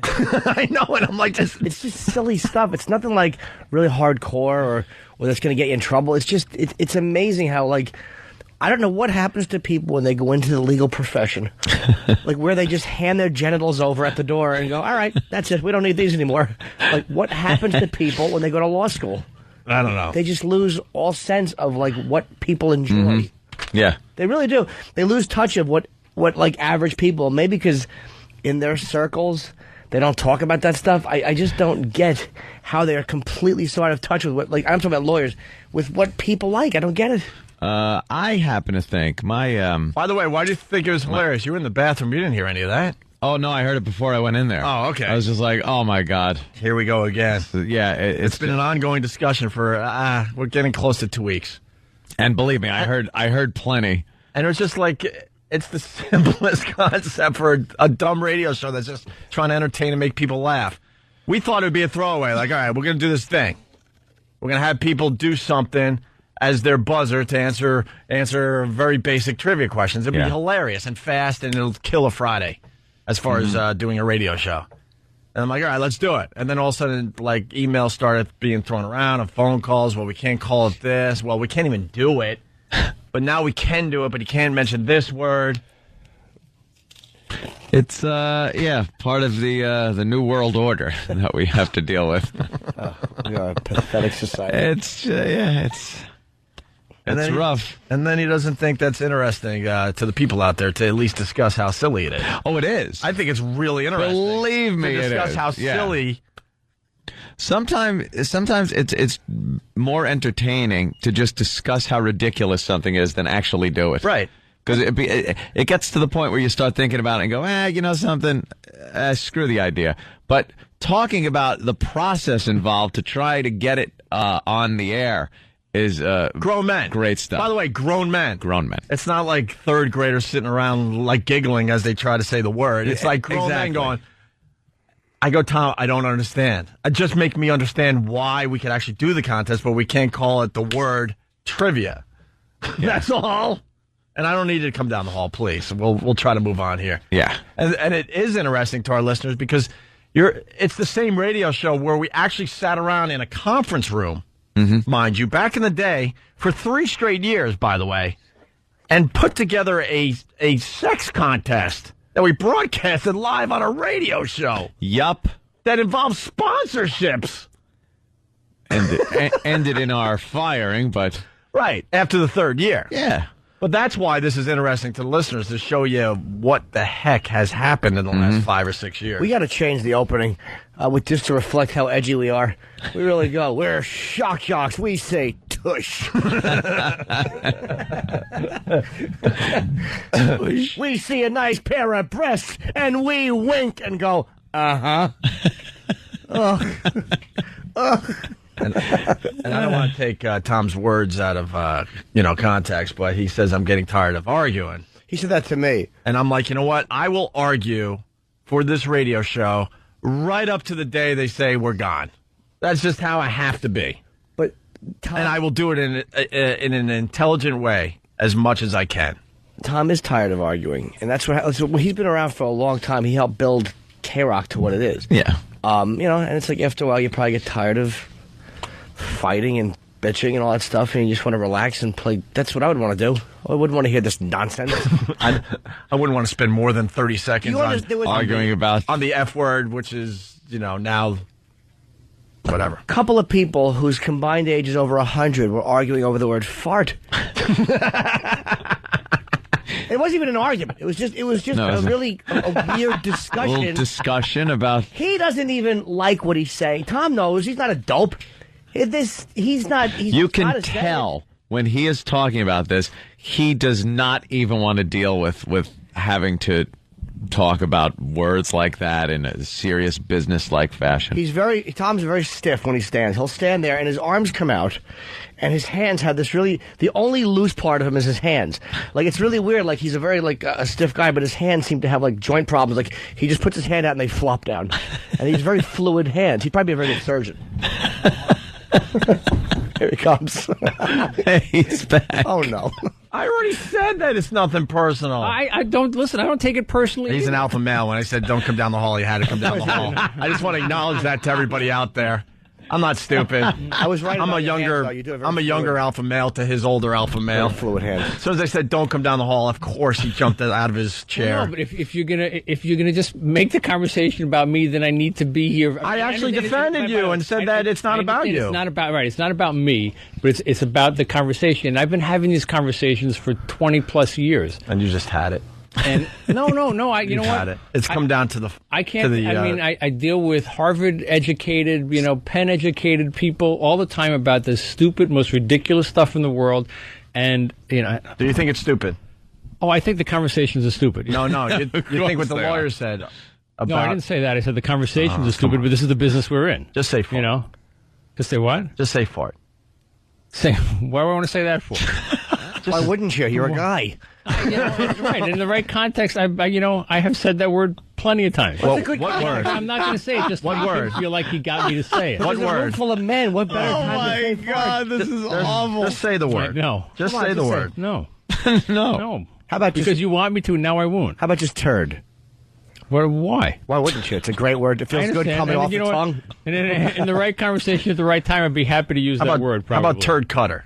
When would the right time be? Now we've got to push it. Probably, When would the right time be to say fart, though, in a conversation? Maybe you ask somebody if they just did that. Right. So we're allowed to... Did you just fart? Right. Yeah. So are we allowed to say the word, but we're not allowed to say it as far as the contest goes? I just said that. I said you could say the word. What I didn't want was that the contest to be titled that. I understand that requires some subtlety on your part. So, but you also, it's ridiculous. No, hold on. Subtlety, it really is. Subtlety is right. I agree with subtlety. I understand that, but there are times where this is actually to be what we wanted to call it is creatively the better way to do it. Even though subtlety most times is good, in this case, it just sometimes people will sacrifice what's truly funny just to be subtle. See, but is the word funny or is the sound funny and the effluvia that the action leaves, is that funny? See, to me, it's the sound and the smell that it leaves is really what makes it funny. But that's all part of it. You're taking one glorious photo and you're trying. That's like saying the Last Supper. Well, I thought the Christ was the best part. Really, I thought it was Judas on the end. It's just one giant thing. And with a fart, it's everything. It's the sound of it. To call the contest that, it's the way it makes people feel. It's everything about it that makes it funny. I would say. I would say. It's a beautiful menagerie of things put together in one. All right, how many F words aren't we allowed to say at this point? There's a lot of them now. Might as well just take that. Well, I only know of one. No. There's one. There's another one. No, there's one we can say. There's the big one. Right. And then there's the one that used to be used in the schoolyard when you would tell a little playmate that he was being one because he wouldn't go out. Oh, gotcha. Or something. You can't use that one. Well, yeah, in certain contexts. And you can't say that. Context, yes, and you can't say the other one if it's followed by trivia. Right. But you can say it other ways. And how about this? Can we say fag trivia? No. Can you say what trivia? Fag trivia. Of course not. Why not? Why? How would you play that? Is it about sticks? Yes. Well, a bundle? Yeah, a bundle of or sticks. Or cigarettes? Thank you. And I love having these conversations with Anthony. Walks out in the middle of them. He had to go to the bathroom. I really did have to go, and I knew I wouldn't be able to. I even missed eating my cantaloupe. It brought him back to his parents fighting. Yeah, it actually did. He had to leave the studio. All of a sudden, Tom turned into Daddy, and I thought you were going to throw spaghetti against the wall. Next time I'll bring spaghetti and throw it on the wall. I'll start crying. Okay. Don't make me We don't cry. want to do that. It's very bad when I This has start been fun, crying. but I must be about my business. All right. See, that's what Tom wants to do too. He doesn't want to deal with like the words and this and he likes my being. job, though. I have no problem doing my job. I know you have no problem doing your job, but you'd rather be doing like the conference calls and the executive things and just networking a little bit. This is more fun. Yeah. Okay. Somebody was suggesting that the word be used in this context. Tom is an old fart. If they won't choose to believe that, allow them. Happens to not be the case, but that is from the Pal Talk crowd. I understand. It wasn't you saying that. No, I was just I'm simply reading. Exactly. Why don't you read other I'm comments exercising from Pal my Talk, please? My reading ability here. That was it. Okay. That was it. All right, boys. And we're going to announce that we can't do homeless shopping spree too, by the way. Okay. Well, you can't. You choose not to. No, we can't. We can't. We need to do it over here, but there's no malls open at 6 a.m. There aren't? No. We want to do homeless shopping spree, and we just can't. We're not allowed to. You can't. No, no one shops at 6 a.m. Even Christmas Eve. Yeah. It's just too creepy at 6 a.m. to go shopping. The malls aren't open. No, I understand that, but we need an afternoon drive, and you said record it and play it back. Was what we said you could do. Record it how? On tape, on CDs. See, Tom. I won't tell you how to sell. Let's just put it that way. Okay, good. It's impossible to do that show on tape. You know that, right? You need the live interaction of the people there, seeing it all go down. And people are calling saying, we're on our way, and this is what's happening right now here. And it's a live event, so it wouldn't work on tape because you wouldn't have that live interaction. Otherwise, because we couldn't be in a studio broadcasting it, so people couldn't hear it and then go check it out and then call in and hear what we're reporting. It wouldn't make sense. We could get a lot of people there with microphones talking to people about the fact that you're there doing it.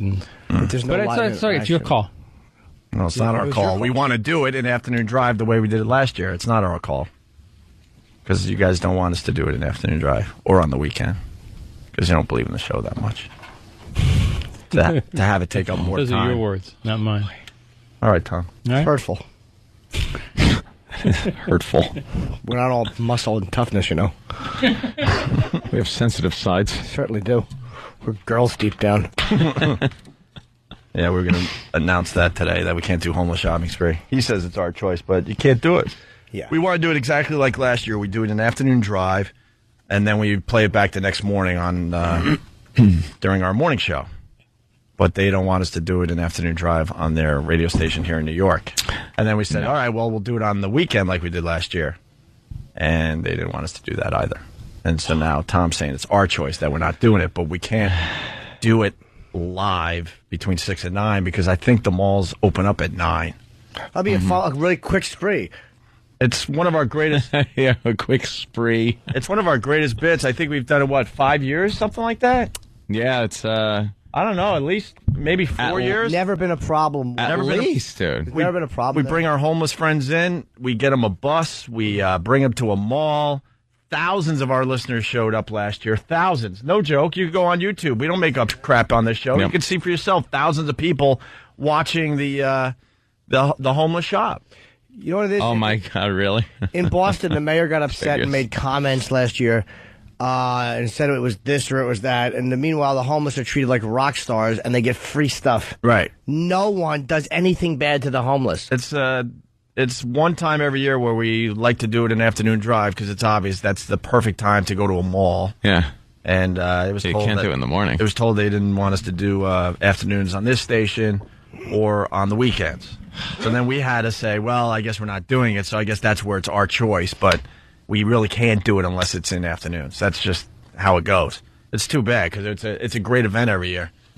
It's a great event. Yeah, people love it. Homeless get to shop. The listeners get really into it and throw all sorts of money at the homeless and to homeless charities. We try to throw a little charity element into the whole thing. So Yeah, and for some reason it's perceived as just an awful thing. I don't know why.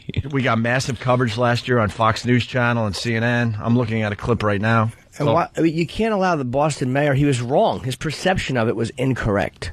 It wasn't right. What's exploited of the homeless is him and the rest of the people in Boston, those politicians counting homeless people and doing nothing for them. That's what's exploitive. So we pick them up, they're bums, we take them there, and they get free stuff. And then people cheer them. Bums. People cheer for them. You are a bum. They get off the bus, and people are screaming and buying them things. Yeah, honestly, how many people last year? 2,000 to 3,000 at the mall? At least, I'm being told. Okay. Someone's saying the Black Friday, they do open at 6 a.m., the malls. Oh. That's the day after. We were beyond segregation and stuff. Why can't? That's the day after Thanksgiving. I'm sorry then. I didn't know. Gee, sometimes I just sound so stupid. All right, we're gonna regroup, and we'll continue after the break. We got some other things. We got the grandma that was strip searched at Yonkers Raceway Casino. It's a great story. Wow, it's just terrific. All right, it's Opie and Anthony. Hi, this is Adam Ferrara. Where am I going to be? Well, I will tell you. November 14th through the 18th, I will be at Hilarities in Cleveland, Ohio.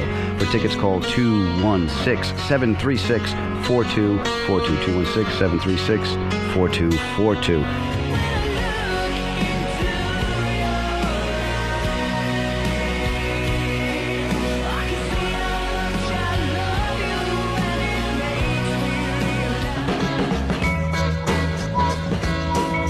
It's the Opie and Anthony Show.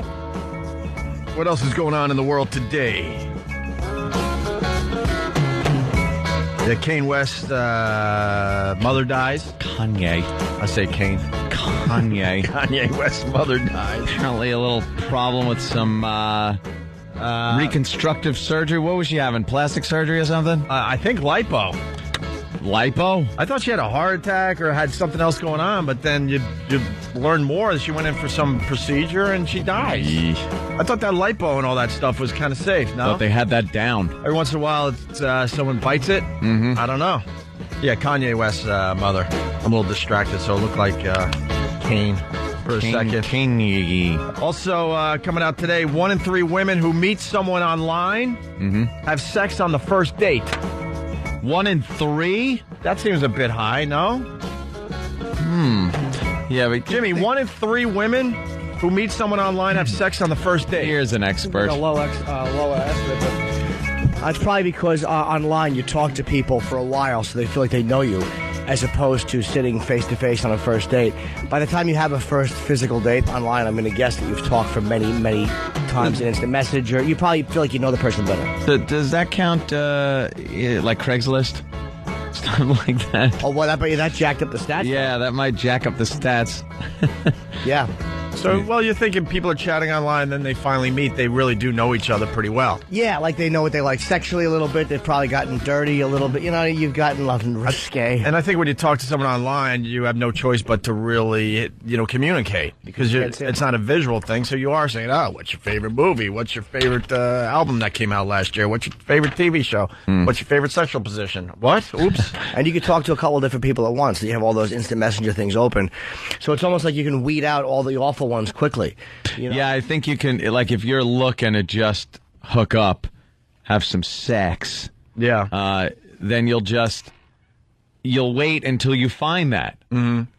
So you're weeding out the people that you're not going to have sex with, so by the time you meet them to go out, live, you pretty much both know what the hell you're in it for, so maybe that kind of jacks it up, too. Right. Also, we got the Pope visiting the U.S., holding mass at Yankee Stadium. Isn't that great? Is he still alive? Yankee Stadium. I haven't heard from that Pope, guy. Yeah, he's not a very popular Pope. Nah, he's not like a showboat Pope. He doesn't have that charisma that Pope John Paul has. He has creepy eyes. Yeah. He looks, he's a little creepy. Maybe I shouldn't make my pedophile joke. That would be really And stupid. That would be.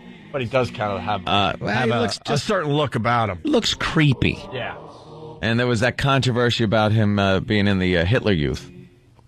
Yeah, he was kind of in the Hitler Youth. But, so long ago. It's like the Boy Scouts for them back then. It was. They didn't know. you're a kid. You're in the Hitler Youth. Right. And now he's the Pope, so he's coming in to New York. He's going to visit the UN and screw up every bit of traffic here in the city, which is always wonderful to deal with. A Pope. When's he coming? April, I think. Why? What's he going to say? Well, I was listening to some people on the street interviews, the regular Joe on the street. That's always good. And they had a woman that was very excited about it. Said that she thinks it'll be wonderful that the Pope's coming here. It's at this point in time, we really need him and his faith, especially the young people, is what she said. Has the Pope ever affected anybody? Like the last Pope that visited, he sells out like Dane Cook. Yeah, he sells out these places. But I don't think it has any effect on crime or anything like that. I think he's pretty much preaching to the converted, quite literally. I think they got to get a little hipper at the Vatican. I don't think that's going to happen. I know, it's never going to happen. Buddy Christ? You want the Buddy Christ with the thumbs up? I'm saying just the Buddy Christ. Buddy Christ. They just got to get slightly hipper, and you can maybe get a youth movement going. I don't know. Yeah. Bring some of the youths of America back to the church. Mm-hmm. That's what I think. Well, good luck. The rules are too old. The youth should be running from the church, though, quite frankly. The writer's strike is... holding their hands behind them. The writer's strike is continuing. Yeah. I guess Ellen crossed the picket line, right? Her excuse, I was really against it. And they said that the reason she did it, or what her justification is that, the people she's competing with are all working. And the reason is none of them employ Writers Guild workers, but she did. And that's why I guess she's justifying going back, which I'm not saying it's right or wrong. But so she's saying, hey, look, I was good. I was employing these guys, but my competition, none of them were, and they're all working. So I'm going to lose my... And maybe she has a valid point. It's not like... It was kind of like an uneven deck. They're all... She's going to be in New York next week, too, so that's going to be really interesting. Are they going to set up the big giant rat? They have been. In front of Ellen's studio? I checked the boys out one afternoon. The big giant rat's hysterical whenever they protest here. Well, no, now they got the big pig with the cigar. The pig with the cigar? I like alternate. The rat. They alternate. They got the rat, and then they got the big pig smoking the big stogie. The big cigar, like a fat cat. Yeah. I like the rat, though. It's a giant gray rat, big red nose, and he's standing on his hind legs, and they blow him up with... like they blow up those little bouncy rides at kids' fairs and stuff like that. Right. And they blow him up and he stands out there, implying that whoever is in there that they're protesting against is a giant rat. I wish they could make it look a little more fun. That big rat is creepy. He's scary, the big rat. It really does. Really does the job. He scares me. It must suck to be a business owner and all of a sudden that thing is being played outside your business. You don't want to hear. No. You don't want to hear the generator kick up and then the compressor. Look out your window and see the giant rat. And it's an inflatable. So probably at first you're like, oh boy, Disney's in town. Oh, this is fun. They're starting a special promotion for us. This is going to help my business because they're putting some kind of attraction right in front. Some kind of inflatable. Oh no, it's the giant rat. Wait a minute, it's gray. What character's gray? Oh no. Oh, they're picketing. Why wouldn't you just hit him with a BB gun if you owned a business and he was out in front of you? Yeah. Why wouldn't you shoot that BB? Shoot the giant rat. Of course. Find his beady red eyes. Because then the Teamsters would, Yeah, then they pull out the 2x4s. And they would bury you at Giant Stadium. They do the protesting the old school way. Yeah. With boards. Yeah. And pipes. Why do they have to show the undercarriage of the rat, by the way? We're looking at the inflatable. Ooh. And you see the undercarriage where the... rat's got some goods. Where the youngins would, suckle. What is that? Why do they need that on the rat? Bare belly. Because he's crawling around like a rat. Yeah, all right. I don't like the way the rat and the Teamsters rat is just sitting on its hind legs like a big bear. Har! He's got his claws up like a bear, but that's not the way rats are. No. They should have him slithering under a door jamb. They should have a giant door jamb with a half a rat slithering under it, creepily. Not as effective or creepy. Or a giant baby with a rat running across its face. So, speaking of the writer's strike, here's the latest. As the Hollywood writer's strike enters its second week, NBC has announced that it has canceled 3 of its top-rated sitcoms.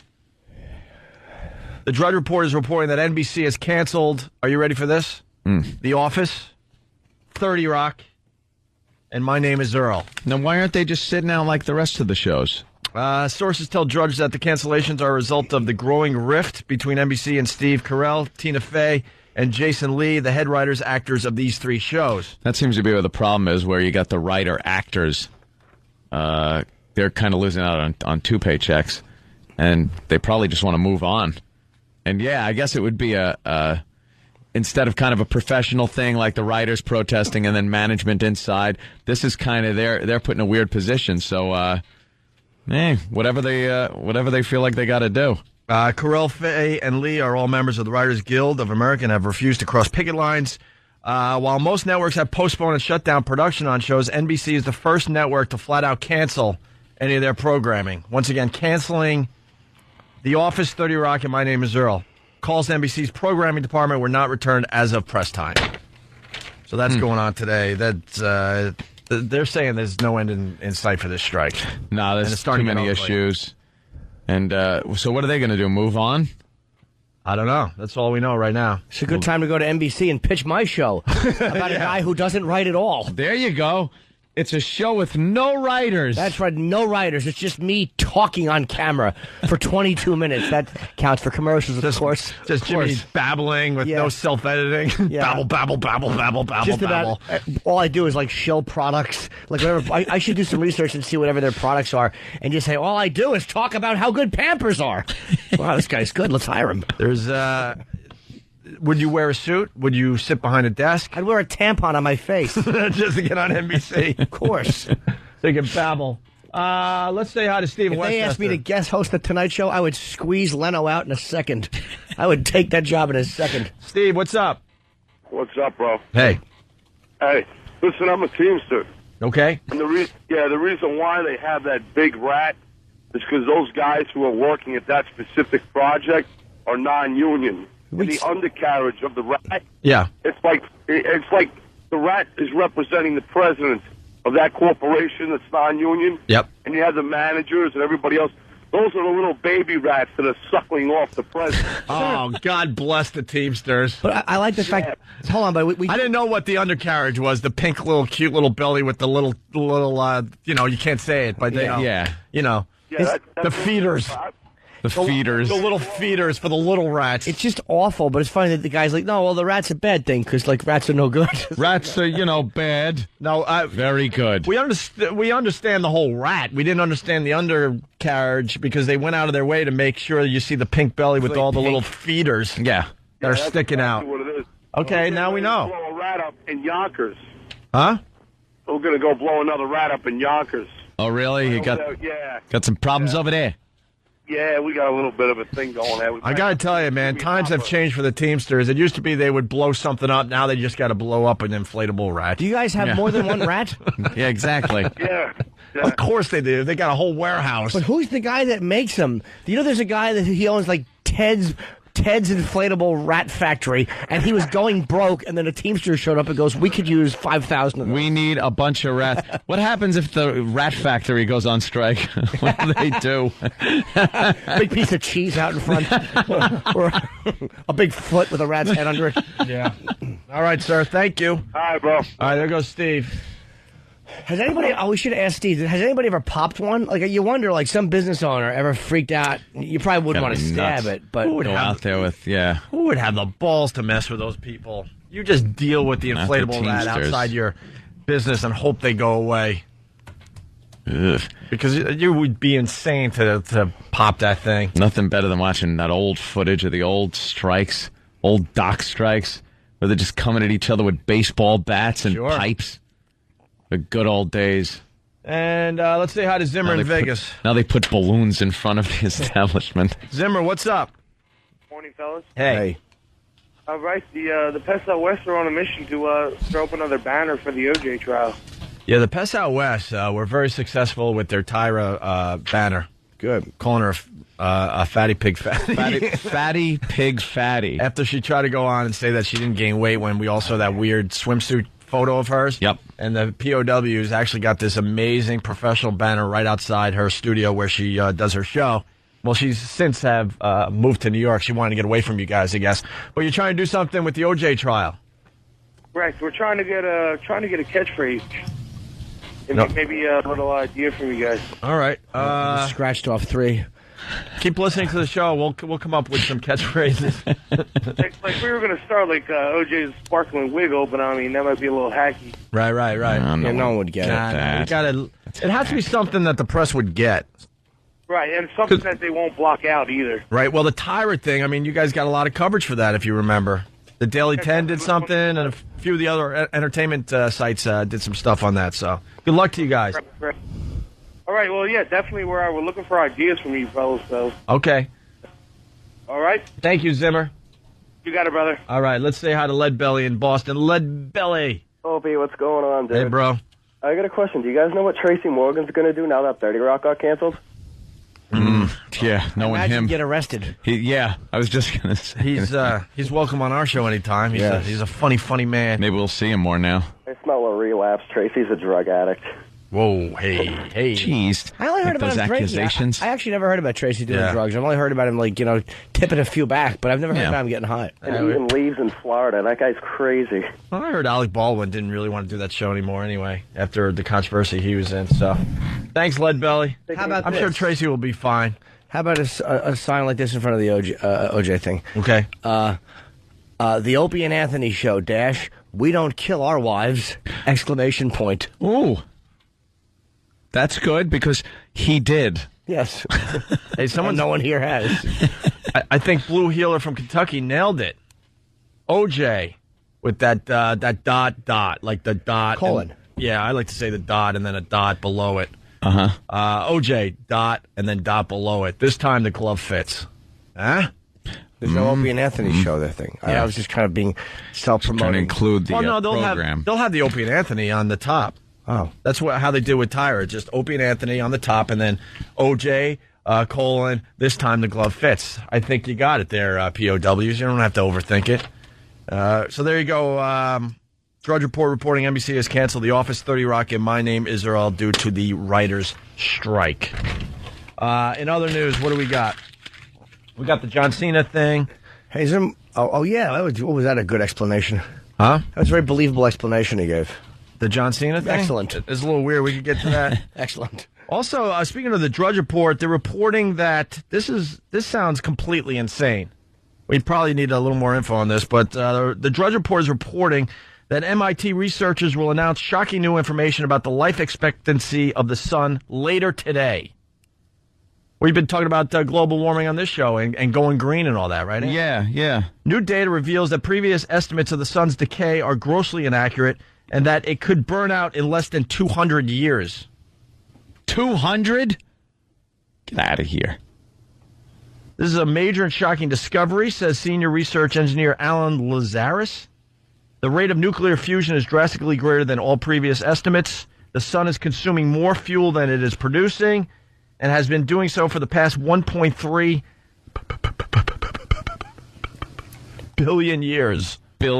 Lazarus says that the continuing deterioration of the Earth's ozone layer has provided scientists with increasingly accurate measurements of the sun's composition and burn rate. Lazarus sounds fun. Alan Lazarus. He's a fun guy to hang out with. Do you know how many people he's probably told that to? They're just like, shut up, Alan. So you're creeping us out. 200 years and the sun burns up. Well, let me see. So This is pretty much the bottom line here. So we're okay. Our kids will be okay. Their kids will be okay. No, not necessarily. No way.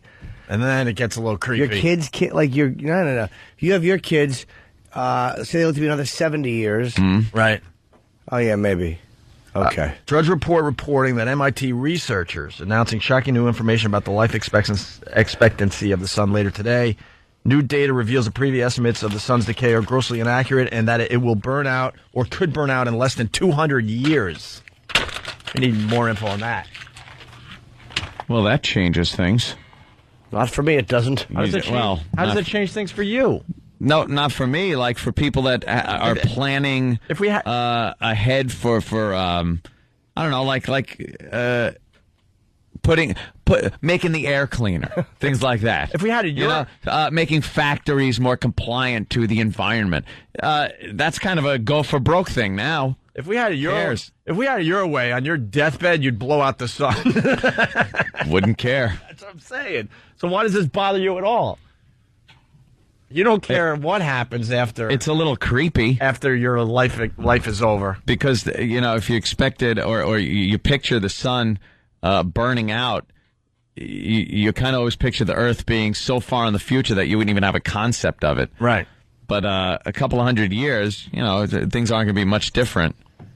And you could kind of picture, what people would do or feel like or let me tell you be like when that happens. This is really creeping me out. That is kind of creepy. This is creeping me out because I'll tell you something.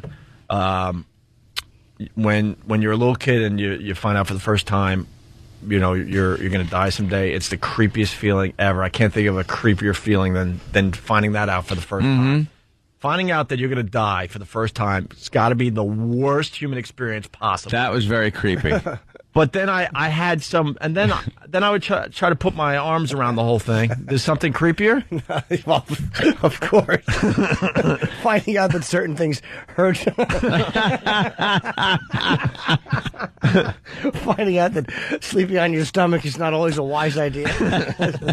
Quite a few creepier things, actually. And then after I sort of got my arms around that, then I worked it out in my head this way. It's like, all right, so I'm going to die someday. But I took some solace in the fact that, well, life will go on for a really long time after I'm dead. You like that part? Why that would help out the fact that you're going to die someday, I don't know. But in my head, it kind of worked. Because I was thinking death, awful, dark, maybe afterlife, who knows. But, like, no sun and everyone dead for billions of years, really creepy. Cold planet. Just really creepy. No atmosphere. So, Nice. So we'll find out more about that. But MIT scientists with the doozy today, according to the Drudge Report. Let's say And the beauty of this show, who's this tranny actress? What are you talking about? Transgendered actress and her twin brother. Not the Good Morning America. That's a guy? I don't know. She's fantastic if she is. It validates everything I've always said. No, that's a guy. That's a guy. Come on. It can't be. Dude, look. Adam's you could say now, but there's no way you'd see that. Absolutely, I would know that's a guy. Oh, I wouldn't. I can point out trannies in a second. Where were you when I needed you? There's no way that's got to be. Look at that huge man. We're talking about Good Morning America. It's from confusion to comfort. Give me the voice. There's a beautiful blonde girl. Beautiful blonde girl. It's a man in a wig. No, it's not. Take away the hair. Take away the hair. That's got to be the tranny. Oh my God, are you kidding me? What? She's from Dirty Sexy Money on ABC. Is she a post-op tranny? She's a he? Yeah. Of course it is. I'm telling you, that's a good one. Look. And if you didn't see the caption, you wouldn't just say, of course that is. I would go, look at the Adam's apple. I'm with bobbing Jimmy on up this and down. No, because some I'd have to hear the voice, but just seeing the visual. No, look, it's pointy. Look at the size of that thing. Well, yeah, well. We know, though. Only because we know. Right, if you just saw that face, then you'd be fooled. I absolutely would have. Don't make us play the fool you game again. There ain't no fool you game. I ain't losing. I'd say that is a big guy. Right after our taser panty party, we're going to have a fool you game. Fool you game. I would never know that. Not pulling the curly wool over my eyes. No way. I want to know if that's a post-op or pre-op. All right. Bob in Verona, what's up? Hey, guys, how you doing? Or is it Verona? Verona, New Jersey. Okay, they said Verona on the screen. Go ahead. All right. What do you got?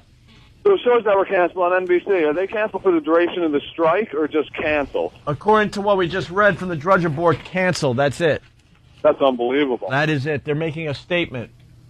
I ripped it up. I ripped up the news story. Hollywood writers' strike enters its second week. NBC has announced that it has canceled 3 of its top-rated sitcoms. The Drudge Report is reporting that NBC has canceled The Office, 30 Rock, and My Name is Earl.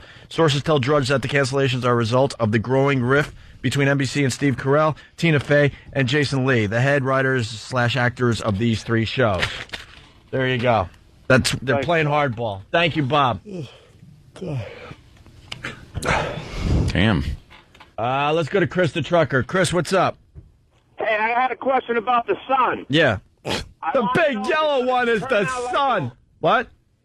I want to know if it's going to turn out like a light bulb or is it going to slowly fade over the years?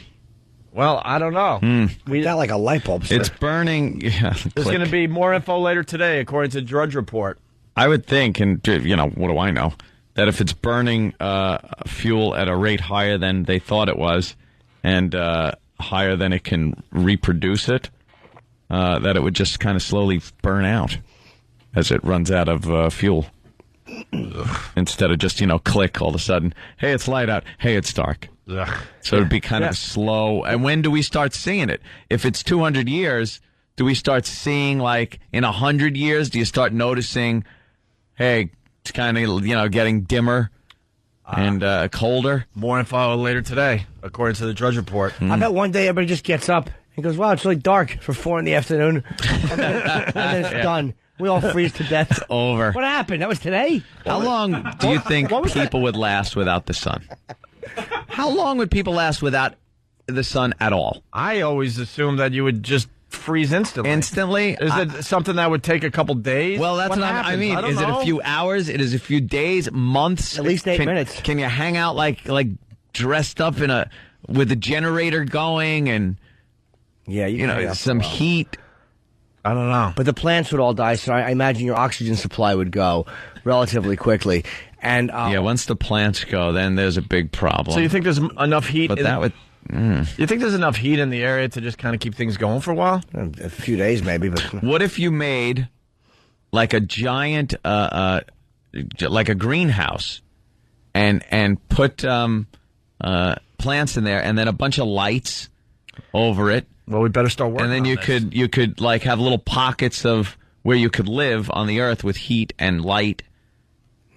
No. No? You're talking about the sun.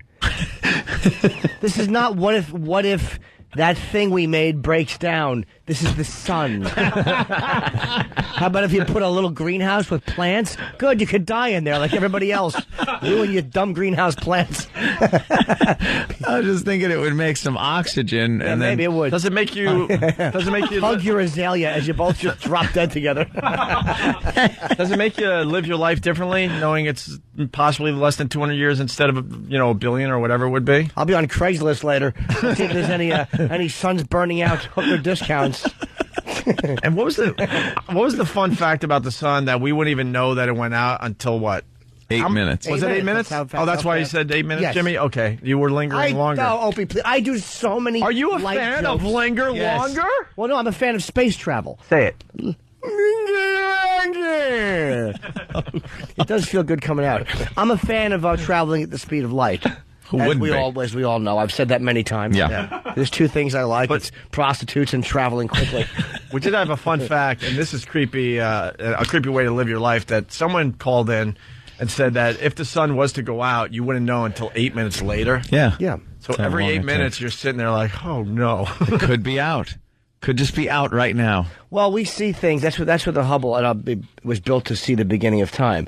Yeah. When you see a lot of this stuff that you're seeing, distant galaxies, you're seeing it as it's reaching you now. But a lot of the things you're seeing have already burned out. They're gone. Yeah. So technically, you're seeing into the past. Mm-hmm. Someone is suggesting that it will gradually get colder if the sun goes out. Hey, wait, hold on. I'm sorry, no, let me just continue with what I was saying. But there's really a thin veil. Did I give you that impression, Jimmy? I'm sorry. No, you didn't. I'm just picturing poor people driving to work, just zinging out and hitting the wall. The big yellow one's the sun. That's right. Hey, so the sun, right? Yeah. Imagine the sun is a bonfire. Uh-huh. I thought this once I don't smoke pot. Under some weed? No, I don't smoke pot. And and let's say the Earth is your marshmallow. Okay. Why isn't the Earth like burning like a marshmallow right now? Because of the rotation. We're the perfect distance away. All right, so perfect rotation. You're a mile away from a bonfire with a marshmallow. It won't burn. All right, I'm with you though. Mm-hmm. So let's get the perfect distance away from the fire with the marshmallow. Yeah. You're trying to tell me it will never tan? I guess not. No, we're kind of what tan? Unless the bonfire gets bigger, which is what speculation has also been, that people for a long time thought the sun would just kind of grow and envelop Mercury, Venus, and the Earth. Well, and also I guess some areas do tan if you think of like dried up lake beds and stuff and burnt. That's the marshmallow tanning? That's the marshmallow tanning. Yeah.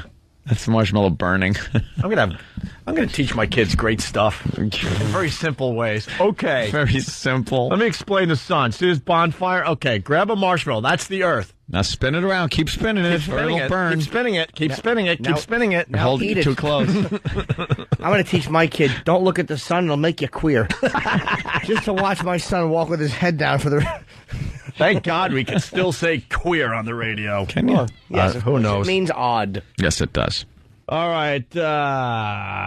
Well, I don't need to know any more about this sun thing, Jeff. Jeff in Jersey, what's up? How's it going, man? Welcome aboard, Jeff. Yes. The sun will implode when it runs out of fuel. I don't think it will. No, implode. It's not big enough to implode, I don't think. Am I incorrect? It turns into black holes, right? No. That's sorry. You need a planet probably 1,000 times the mass of the sun. Our sun would probably. I was always speculated that it would kind of just go out, expand, and then just shrink. It's not big enough to implode and make a black hole. You silly goose. Yeah. Then first you have neutron stars. Big stars implode and make neutron stars, and bigger ones than that are heavier. They make black holes. How many times do we have to go over this? You've been talking to Dr. Cuckold. No, Dr. Kaku, his name is. Oh, okay. I thought he was a guy that studied science and watched his loved ones having sex with people. Do you know how many women I've dried up talking about space?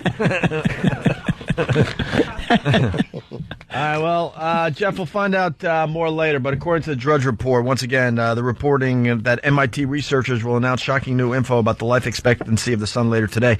New data reveals the previous estimate of the sun's decay are grossly inaccurate and that it'll burn out in less than 200 years. According to what? Alan Lazarus? This is Lazarus, sorry. And this is a major and shocking discovery. The rate of nuclear fusion is drastically greater than all previous estimates. I don't know what the hell that means. The sun is consuming more fuel than it's producing and has been doing so for the past 1.3 billion years. How the hell did they figure this crap out? Lazarus says that the continuing deterioration of the Earth's ozone layer has provided scientists with increasingly accurate measurements of the sun's composition and burn rate. So I guess we'll find out later today, according to the Drudge Report. We're going to take a break. We'll certainly move on to the John Cena thing, which is a little weird today. And we got a man calling 911 for beer, and we got a grandma being strip searched. Did we do the beer thing yet or no? I don't think we did. I don't think so. Oh, we didn't. Okay, maybe we just talked about it briefly. We're trying to develop a new bit, and we're almost there. Like the man on the street, the local residents having to comment about stories happening in their area. You got to give the local angle. And of course, the local residents are always going to be, not approving of what's going on in their neighborhood. Oh, it's terrible. I can't believe it. I don't believe it's happening here. But it's such a quiet neighborhood. It's something the news does. And they go, well, we talked to local residents about this horrific murder that happened. Oh, it's just that, of course it's a terrible thing. Such a quiet neighborhood. The things like that never happen here. Well, ma'am, it's a double homicide rape. Of course they don't happen. They don't normally happen everywhere. No one would move there. Right. Right. What do you think, that's on the sign? You're right. Yeah. Well, welcome to Youngstown, where double homicide and rape are a daily happening. Just once I want some neighbor to go, well, good, because I thought he was a kid toucher. Yeah, somebody be onto him. Right. But no, it's terrible. I can't believe it happened in this neighborhood, blah, blah, blah, blah, blah, blah, blah. We talked to local residents, and they all laughed in our faces when we told them. I'm glad he burned. That guy was irritating. A fire that just slowly baked his head? Oh, that's terrific. Let's go to John in Jersey. John, what's up? I would just like to bring to your attention that the reason the Earth doesn't, just burst into flames like a giant marshmallow is because it's made out of rock, and marshmallows are made out of sugar. All right, man. It's a good point, sir. Why do you have to blow my spot? Rock and sugar. Well, rock will burn eventually. Thanks for blowing up my spot. Now how am I going to explain this crap to my kids someday? Here's what I would do. Stick with it. I would stick with it. I liked it the way. Yeah, go ahead. No, I don't think you need to explain things. If the kids go, "What is that?" or "How many of this?" You just do this. Stop bothering me. Shut up. That's the way you answer those questions. Yeah. A good slap. Daddy doesn't know. Knowledge is for queers, boy. Have a cigarette. All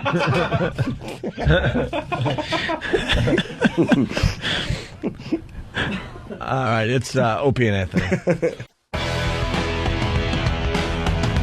getting ready to play What Did We Learn on the Opie and Anthony Show. I learned something. You did, Jimmy. What did you learn? Well, I learned that this weekend I'll be in Rhode Island at the Comedy Connection. Oh, really? Yeah. Bill Blumenreich's place? Is it Blumenreich or Blumenreich? Just Bill. I love Bill. Blumenreich. He's got too many consonants in his name. Rhode Island this weekend? Yeah, Friday and Saturday. You must have just booked that. Like No, the I had Reich it. part. Oh, you did? I've Okay. been plugging the Borgata. I haven't plugged that. Very cool, Jimmy. What about me? What Where about did I you? say? Flannery's? Oh, Is that where I'm going to be? Oh, Saturday, right? That's Friday. That's days away. It's Friday. You in the band. We're only up in to the Tuesday. band together, man. Potato Head, Mr. Potato Head. Potato Head. Friday. Where? Flannery's. Where? Downtown. Okay. Find it. Are you guys doing covers or originals? The covers. Cool. All right. Very I think good. he can sing. The U2 band's going to be there, too. Joe's U2 band's going to play, and then we're going to get up there and play, and I guess the guys from Art of the Topless can be down there. We'll drag them up. My sister Dawn plays bass, so drag her up. It's just going to be fun. You're like the fun. Partridge Family. I know. You beat me to it. Aren't we ridiculous? I was going to say Partridge Family is perfect. With a drunken Shirley Partridge. Well, no, I was going to singing "Oh Lord, Won't You Buy Me." I was going to say like the Partridge Family on. You have to add the on. Oh. You know, on crack, on meth, on. All right. On crack. On meth isn't bad, though, because meth is such an ugly, teeth-grinding drug. Teeth grinding. Not that crack isn't. But crack is kind of 80s, but like Yeah. the meth, when you're on meth, man, you're like cooking it up in a tub. You're Cooking it up, just wanting to, and it just What a makes mess. you want to kill people. Yeah. Like in a worse way, like choke them physically, not use a gun or anything. You have to rip people apart with your bare hands when you're on meth. You know what's great about meth? You actually have to search out a basin. How do you do meth? You smoke it? I don't even know how you do it. Meth. I don't know. Meth is smoked. Oh. Much like crack or freebase, and it tastes like plastic. You should put it in shoe fly pie and feed it to the Amish and watch them bite their horses' faces. Build a barn in 3 minutes 52 seconds. An Amish meth lab. Yeah, and then burn it down in the same weekend. Dumb meth heads. Kill all their relatives. All right, listen, we got to move on. So we got, listen to this. Growing up, me and my brother, we were kind of exact opposites, as you can imagine. It was kind of funny. We were completely yin and yang. He was more rough and tumble, and I just wanted to, play with Chop my your penis girlfriend. off. That's the trend. That was the tranny? Yeah. He was more rough and tumble. Can you hear it in her voice, Yes, though? absolutely. I That think we fooled sounds- some people out there. I bet you they were thinking, oh, my God, that's a chick. That to me sounds Let me fantastic. hear. Let me hear it again. You know, it sounds like that Michaela girl that Kid Chris introduced us to. That's who that Yeah. reminded me of. Girl. Right. Girl thing. Guy. All right, let's go to Brooklyn Ace. Brooklyn Ace, what's up? Hey guys, I just got up a couple of minutes ago. They're reporting on the news that several of the TV shows that are on are going to be canceled because of the writers' strike. Actually, it's NBC canceling, what were they? 30 Rock, The Office, and My Name is Earl. Oh, go to watch it. FM side, forgot that. Yeah, I guess that's what is being reported by the Drudge Report, and I guess some news outlets now, too. As long as they don't cancel Taxi on DVD, I don't watch anything that's on television. I just want to watch Lost. Don't cancel MASH. Jim, got some bad news. John Cena or Grandma being strip searched. We still got show to do. The John Cena thing is John quick. Cena strip search and Grandma. I like that. John Combine Cena, the stories. Angrily. who, by the way, has been on our show a few times. He's a great guy. Really great guy. Very entertaining guy. Very funny guy. He was on CNN, and they did a whole, I guess, show on steroids and stuff because of Chris Benoit and all that. What happened? And they made it sound like Cena did steroids. Mm-hmm. And CNN got caught with their pants down because there's some raw video that has surfaced that proves that they edited what Cena was saying to make it look like he admitted to doing steroids. Oh. Or kind of like was beating around the bush when the question was asked. Here's what CNN aired. John Cena is a WWE superstar, now recovering from an injury in the ring. He doesn't like being asked if he has used steroids. This is a crazy question, and it's something that it's tough to answer just because of the way society is now. Mm-hmm. I can't tell you that I haven't, but you'll never be able to prove that I have. What does that mean? It sounds like he's doing steroids in that last part. Although in any context, that's a crazy question. I don't think so. Did you do steroids? Whoa, back up. How could you say that? Look at him. I know. It looks like he does steroids. But basically, he was trying to say, look, I can't say that I didn't, but you'll never prove that I did. Right? That's what you get from that? Yeah. Well, here's the raw video of that same interview. Have you ever used steroids? Absolutely not. Wait a minute, what? That's it? Absolutely not. Absolutely not. Have you ever used steroids? Absolutely not. And this is Even back in bodybuilding days, this is football days. This is a crazy question. And that's what they picked up. Yeah. They cut out the part where he said, absolutely not. And then when his answer started with, this is a crazy question. And do you hear the reporter, though? This is why I despise reporters. When she said to him, even though he's probably lying, I mean, I assume he is. That's my opinion. I think he's lying. Anyone that big has to have used steroids. But when she said to him, have you ever used steroids? And he said, absolutely not. Then she kind of like tags it with football days. Like you go, oh, I didn't realize it ever covered that. Oh, right. Steroids. Doesn't ever cover your entire life. Oh, okay. Ever. By the way, Jimmy, you just insulted me. Why? Then how did I get... You're different, though, dude. You don't Look count. how big I am, and I never did... Yeah, but hurry, look, before they Oh, no, I'm looking. You're known as an anomaly. The difference is you're more of a specimen, and that's common knowledge. A guy like Cena probably wasn't meant to be that big. You're just what we call gifted. And you're more sculpted. That's why you have that little V thing going into your genes. I should get on the juice. Yeah, I should get on the juice. I'd love it if your head just build up swelled a up little like Jerry Lewis. It did nothing for your arms. Just a big John Edwards head. And then I hate to tell you, but you're already on the juice. On the juice. I mean, you listen to the Monday shows and your escapades from the weekend. You're on the juice. Don't worry about it. I like Bud Light. It's a different type of juice, but you're on the juice. I like Bud Light. All right. Do you want to hear the rest of it? But then they pick up from where they edited it. Have you ever used steroids? Absolutely not. And this is Even back in bodybuilding days, this is football days. This is a crazy question. My answer to that question, have you ever used steroids, is the only thing I can say. I can't tell you that I haven't, but you'll never be able to prove that I have. Because each one of you out there has an opinion on how I carry myself. And I can take 1 million tests. I've been tested for drugs since I've been 17 years old. I can take 1 million tests. I can pass every one of them.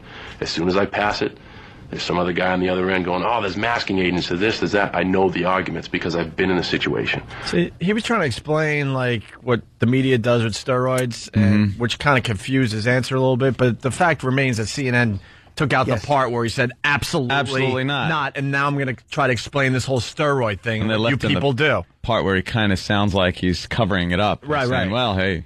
But he did say, I can't tell you that I haven't. If you haven't, you can tell people you haven't. I think he was saying, like, look, I can't tell you anything. Oh, okay. I can't tell the... Right. Yeah, that was kind of how I took it, listen to it now. It sounds like he says, look, I can't tell you I haven't because you don't want to listen. I see. You know? And then they think they got gold. All we have to do is take out the part where he goes, absolutely not. That's basically saying, look, I don't do steroids, but it doesn't matter what I say because you guys are not going to believe me. Right. God, CNN did this. Can you imagine what else they're freaking editing? No. I can't. I don't know. Let me they're think. Too busy mixing Wolf Blitzer's background music for his unwatchable show. God, The is he a Situation dope? Room. The Situation Room. More screens. With stupid Wolf standing there. Like he's just a man getting things done. With an older gentleman in a creepy beard with club music underneath. And let's not forget his 3-head. How low is his freaking hairline? Like a wolf. Yeah, I get call him it. Wolf. He stinks. I hate Wolf Blitzer. I don't really have an opinion on him other than the fact that if he died, it would kind of make me happy. But not because I hate him. It would just be kind of funny. There's a cold front, heading toward the East Coast, so let's get into the Situation Room. Situation Room. They're not situations anymore. They're Which just, screen? They're just basic little things. Which screen is it on? It's a tornado on one screen. No, I'm looking at a flood. But it's not. And I'm looking at... It's a warehouse fire. Also, it's a situation. It's, I don't know. I'm just talking about the beginning, the opening. Oh, high tide in Florida? He makes it sound like there's a big deal going on. And then you realize, there's nothing going on that warrants 18 big screens. What the the hell's he going to put on there? Is this the music he has? Wait. Yeah. Oh, yeah, because you're in the Situation Room. Dude, the Situation. What is that? It's a situation, Jimmy. I don't know. Do we get help or do we dance, Wolf? What are you doing? You're a journalist. No, he's not. But I'm saying that. He might have started as a journalist. What is this? I want to see Wolf dance. This sucks. Dramatic. All right, let's see what happened to Grandma. Oh, is he an idiot? Grandma was at a casino, and this is what happened. She gambled and won, but she says she lost her dignity in the process. This grandmother from Mount Vernon is filing suit for allegedly being strip searched at the Yonkers Raceway Casino. 65-year-old Myrna Jones says she is appalled at the way she was treated. And I just felt humiliated, embarrassed. That's a woman? I don't know. Sounds like Tippy Tom. I felt humiliated. I hope anyone strip searches me at 65. Who the hell is strip searching this? I'll tell you what happened. What happened? They thought she was doing something wrong, like she was smuggling chips or something, because she sneezed and her pantyhose filled up with coins. We got a winner. Jones says she was playing $1 slot machines and won $80, but the machine did not spit out a paper winner's slip, so she called security, and they called a mechanic to open the machine.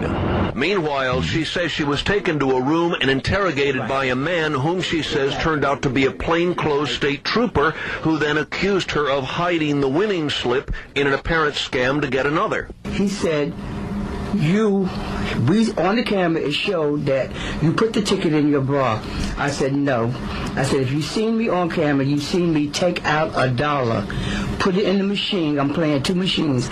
All right, a little taste of reality here. You think this guy wanted to strip search you, Grandma? Yeah. Just doing his job. So. If it was a hot 19-year-old with a little belly shirt and stuff, then then there would be a problem. This guy's like, oh, my God, I can't believe I have to freaking do this.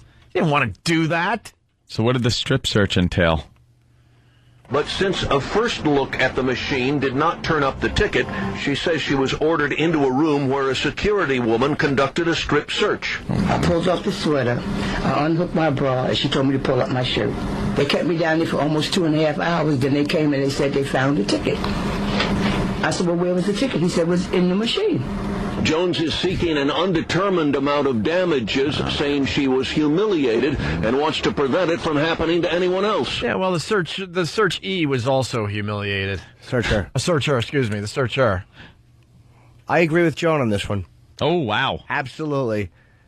Absolutely. For a casino to strip search you for a ticket when they misread a camera, I absolutely agree with her. Yeah, it is a little extreme, especially for the amount. Yeah, how much was it? $80, was it? $80. I thought it was like a $1 million ticket. All right, I'm with you guys, too. Yeah, $80. Jesus. A Yonkers casino. The old dummy have it. See how I swim walk backwards out of that one? Whoa. And saved myself? Who knew I thought it was $1 million ticket, Jimmy. Of course they shouldn't have strip searched it for $80. Who knew there was a casino in Yonkers? I know. Yeah, there's it's at the Raceway. It's not like they don't have table games or anything. They just have slot machines and video poker. Oof. And, of course, the ponies. If you want to bet on that. Do people vacation to Yonkers to gamble? Let's go to Yonkers. No, I've never been there. What did we learn today on the Opie and Anthony show? We learned that this is the sound for tomorrow. Penny Party! We're going to play that between 7 and 7:30 for $1,000. What about the other part of that? Oh, yeah. Well, that will be good enough for most, but yeah, we're going to add this onto it. Penny Party!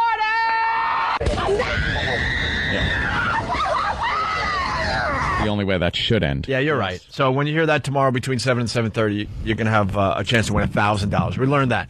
We're working on our hot taser party for females. Yeah. Let's get that done. Very hot women in very revealing lingerie or boy shorts or little like tank top. Victoria's Secret numbers. Something, and we're going to tase the hell out of you guys. Yeah. With hopefully an instructor.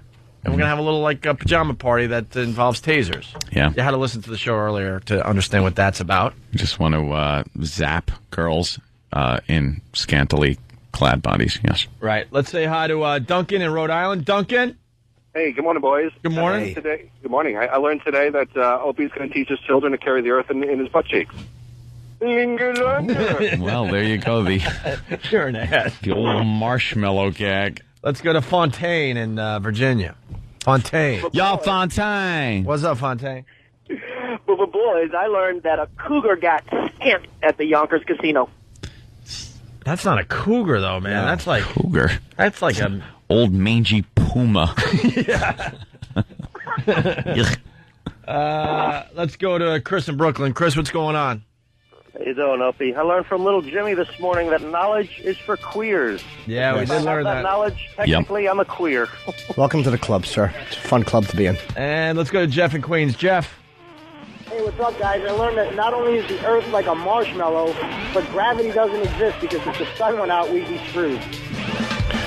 I kind of heard you. Yeah, I heard like some kind of fart sound in the background, too. What was that about? All right, we're moving over to XM. Huh? We have to... January 18th, 19th, thebogata.com if you want to come see me. I'm lonely. Yeah. There you go. Please. That concludes Faraway Phone Call Tuesday, Hummer Tuesday, Make Up Stuff Tuesday, 80s New Wave Tuesday, and Rock Scream Tuesday. We'll see you tomorrow. Anthony Show. The Opie and Anthony Show.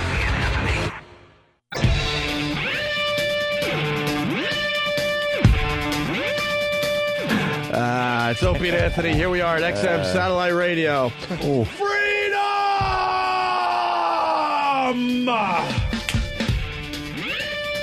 Hello. I got to be honest. Jimmy? Being honest? That's something I usually say as my crutch word. I understand certain dumps, but Eric just came to me. They dumped out of when a caller called and said, Jim, I IM'd you at Yellow Treats. They dumped out of Yellow Treats.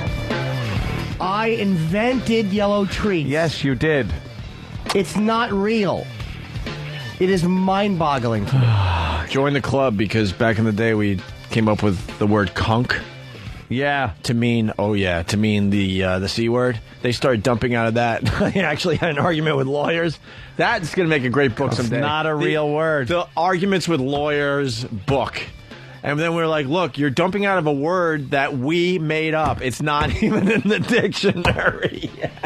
It's fucking mind-boggling. I can get certain dumps, dude. I get it. You don't want an FCC fine. Yeah. Yellow Treats is not a finable offense because it doesn't exist. It's lemonade. Why are they cracking down like so much? Because I don't know. Maybe we could have that meeting that goes nowhere. Dude, anyway, listen. Jimmy, Yellow Treats. Jimmy, you were a bad boy today. I was a bad boy today. Jimmy was a bad boy again. And Anthony, of course, perfect once again. I get a star. They dumped me saying Yellow Treats. Oh, doesn't want to rock the boat. Perfect again. There we go. That's right. Yellow Discipline. Keep the cash coming in.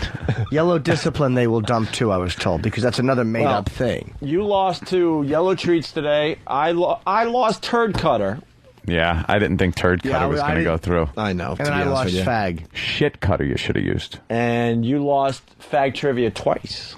But Fag Trivia, I wasn't you see, okay, let's get the dump rules straight. I was told, and Tom kind of said this on the air, that in certain context, faggot's okay. He did say that. Like, oh, come on, don't be a faggot. Let's go out to the movies. No, the context that it's okay is off the air. That's the context. But he did say in certain contexts tonight. He saw the F word. He goes, well, in certain contexts it's allowed, in certain it's not. Oh, I like play the audio back. The arm movements. He did say that. Yes. And the context I used it in, which was Fag Trivia, had nothing to do with sexual orientation. And I understand Jivens is just trying to do his job, but it's like... Oh, no. It came down from the top that they're dumping out, so it's not even him making a mistake. Well, no, Tom was in the studio with us when I said that. Oh, the fag one? Yeah. Oh, okay. So, what I'm saying is that was not... Tom had just said in certain contexts it's okay. Mm-hmm. And I said Fag Trivia. Why wouldn't that be okay? And then Tommy said it's about a bundle of sticks. There was nothing about sexual orientation. What the fuck is happening? How is a company so PC? It's getting bizarre. It's PC! Yeah. How do you... We're fucking guys! No, we're not. It's fucking politically... What are you doing? You didn't get the memo. You have to come to work and you have to tuck it before you go to work. Yeah, do the God duct almighty. tape. Yeah, we're tucking at this point. It's not about FCC fine. What the fuck? Yeah. I know that's not a very articulate argument. Well, but that's God what... almighty, is that aggravating. I agree with it, though. You can't just be a fucking guy... Well, you agree with that? And compete like a fucking guy against other guys when you're being dumped saying fag or douchebag. I'll put the bag at the end of that. You gotta... you're acting like a real hiney. Hey, I'm between the ages of 18 and 24. I gotta hear these guys. They're rebellious. These guys are crazy. Now we're gonna get... They had a bunch of people do a bake-off in the studio. It was out of control. They couldn't eat it, though. You know, peanut allergies. It was nuts. Wow, these guys are terrific. I like edgy morning radio. These guys are edgy. They actually said boobalicious to describe a gal. I couldn't get over it. Holy mackerel, am I enjoying that radio program. They actually saw a girl and they said, hey, honey, nice tush. I couldn't believe my ears. I'm like, are they going to get in trouble for this? They have to. Fucking motherfucker. You know we're in trouble now, right? For what? Because now we're not... They're not happy when we discuss our frustrations over here. It's legitimate. Now it's gotten to the point we get in trouble for what we say over here. I will say this to anybody. There is nothing finable about those words. They're not being used as hateful words. No. I will make this argument to anybody. So what are the reasons? Where's the reasoning behind it? If you could sit down and say, look, it's not finable, which it isn't. It's and not. It's not offensive to anybody's sexuality, race, religion, anything. Why then isn't it allowed? And the answer would be blah, blah, blah, blah, blah, blah, legalese, blah, blah, blah. Here's the answer. If the answer was honest, and this is a lot of corporations would say the same thing. This is not just about CBS or NBC. This is, honestly, corporations think this way. It's about being politically correct because we don't want to offend anybody who will complain to the advertisers. That is the reality of it. And I get that on some level, but look at South Park. South Park is a great example of what happens when you stand by a show. That's the biggest thing Comedy Central has ever had, and you cannot be edgier on television than they are. Yeah. I mean, fucking naggers. After the Michael Richards thing, they did an episode where naggers, and you're the nigger guy. That was fucking brilliant. It was a brilliant parody. It was brilliant, and that's what happens when you stand by a show like that. Yep. People get it. Some people are offended, of course. Of course, but when the network stood by them, it's the biggest thing Comedy Central ever had. We should go on strike and just have like a picket outside the station and with signs that say, we won't go back on the radio until we can say douchebag. Let's have douchebag as our calling card. Douchebag. Can you believe? How funny would it be, though, if the media shows up like they're actually striking because they want to say douchebag on the radio? I'm amazed that it's the bag part. Yeah. That's what stuns me. Douche is okay. It's that bag part. It's amazing. And scum is okay, but it's scumbag because I'll tell you what happened was some fucking low-rent, unfunny lawyer said that that's a condom, and it's not a condom. If you want to talk about how things are interpreted, scumbag. It's maybe not. In 1950. No, make sure you wear a scumbag, son. Not now. Scumbag is turned into just being a fucking. You're a scumbag. I don't mean to start the show yelling and screaming on the side. I just hold on. told him it. With that said, this guy who didn't leave his name, unfortunately, because he did it from a mobile device, he writes, "We don't like Angry Jimmy. We love him." I just found out when I came back over here that they dumped out of Yellow Treats when the caller said it, and they also changed like the Negro was the sound clip, but they stopped running the promos on it. The Negro. Yeah. All right, get a press release out. We are gonna get it. Get a press release out to the media that Opie and Anthony and Lil Jimmy Norton are going on strike until they're allowed to say douchebag on regular radio. Let's get it going. Who's got the official press release? It's not even about motherfucking the company. It really isn't. It's just. Well, I'm not sure what they expect you to do. Like, it really is like, what do you want the show to do? What was scary today was that Tom said he's sick of arguing, and I gotta say this, And I do see it Anthony's way, actually. I will argue right to our last day on regular radio. I will, but I will do it in an intelligent way and in a what was the other word I used? Articulate, civil, mature, in adult fashion. And try not to get my emotions involved, but we gotta fight for our show. We gotta fight for some of these things, and it does make for compelling radio for the people listening in, because it is something that is going on out there in media. Like, the whole landscape is changing drastically, and for some reason, radio is being left behind. None of these rules are on regular radio to this extent. TV is getting on TV. I meant it's getting edgier and edgier and edgier because of things like Rescue Me and cable. It's getting edgier and edgier. And they say, well, that's on cable, but come on, man. Who really knows what stations a cable? That's not. How many people just have an antenna, right? And get the old channels anyway. Everyone gets the basic cable package, which includes like FX and things like that. So that's just TV these days. My challenge is going to be to keep my emotions out of it and just try to like Jimmy had a brilliant argument with Tracy, who, by the way, because the stupid media is reporting that we have this massive problem with Tracy. We had an issue with Tracy that kind of resolved itself, but the media doesn't want to hear that. And I even sent out a few emails like, will you stop writing that there's a massive problem with Tracy? There isn't a massive problem anymore. It was a pretty big flare-up that went away. Was done. And she's been coming in to our show on a regular basis since now. Since it got worked out. With that said, Jimmy had just a great discussion with her about the homeless shopping spree that was really interesting, and you kind of threw some of that intelligence at her. The bottom line, logic, and I'm not going to yell at them because to me, I have no desire to yell at them. It's just a matter of I feel like I'm arguing from a point where it's right.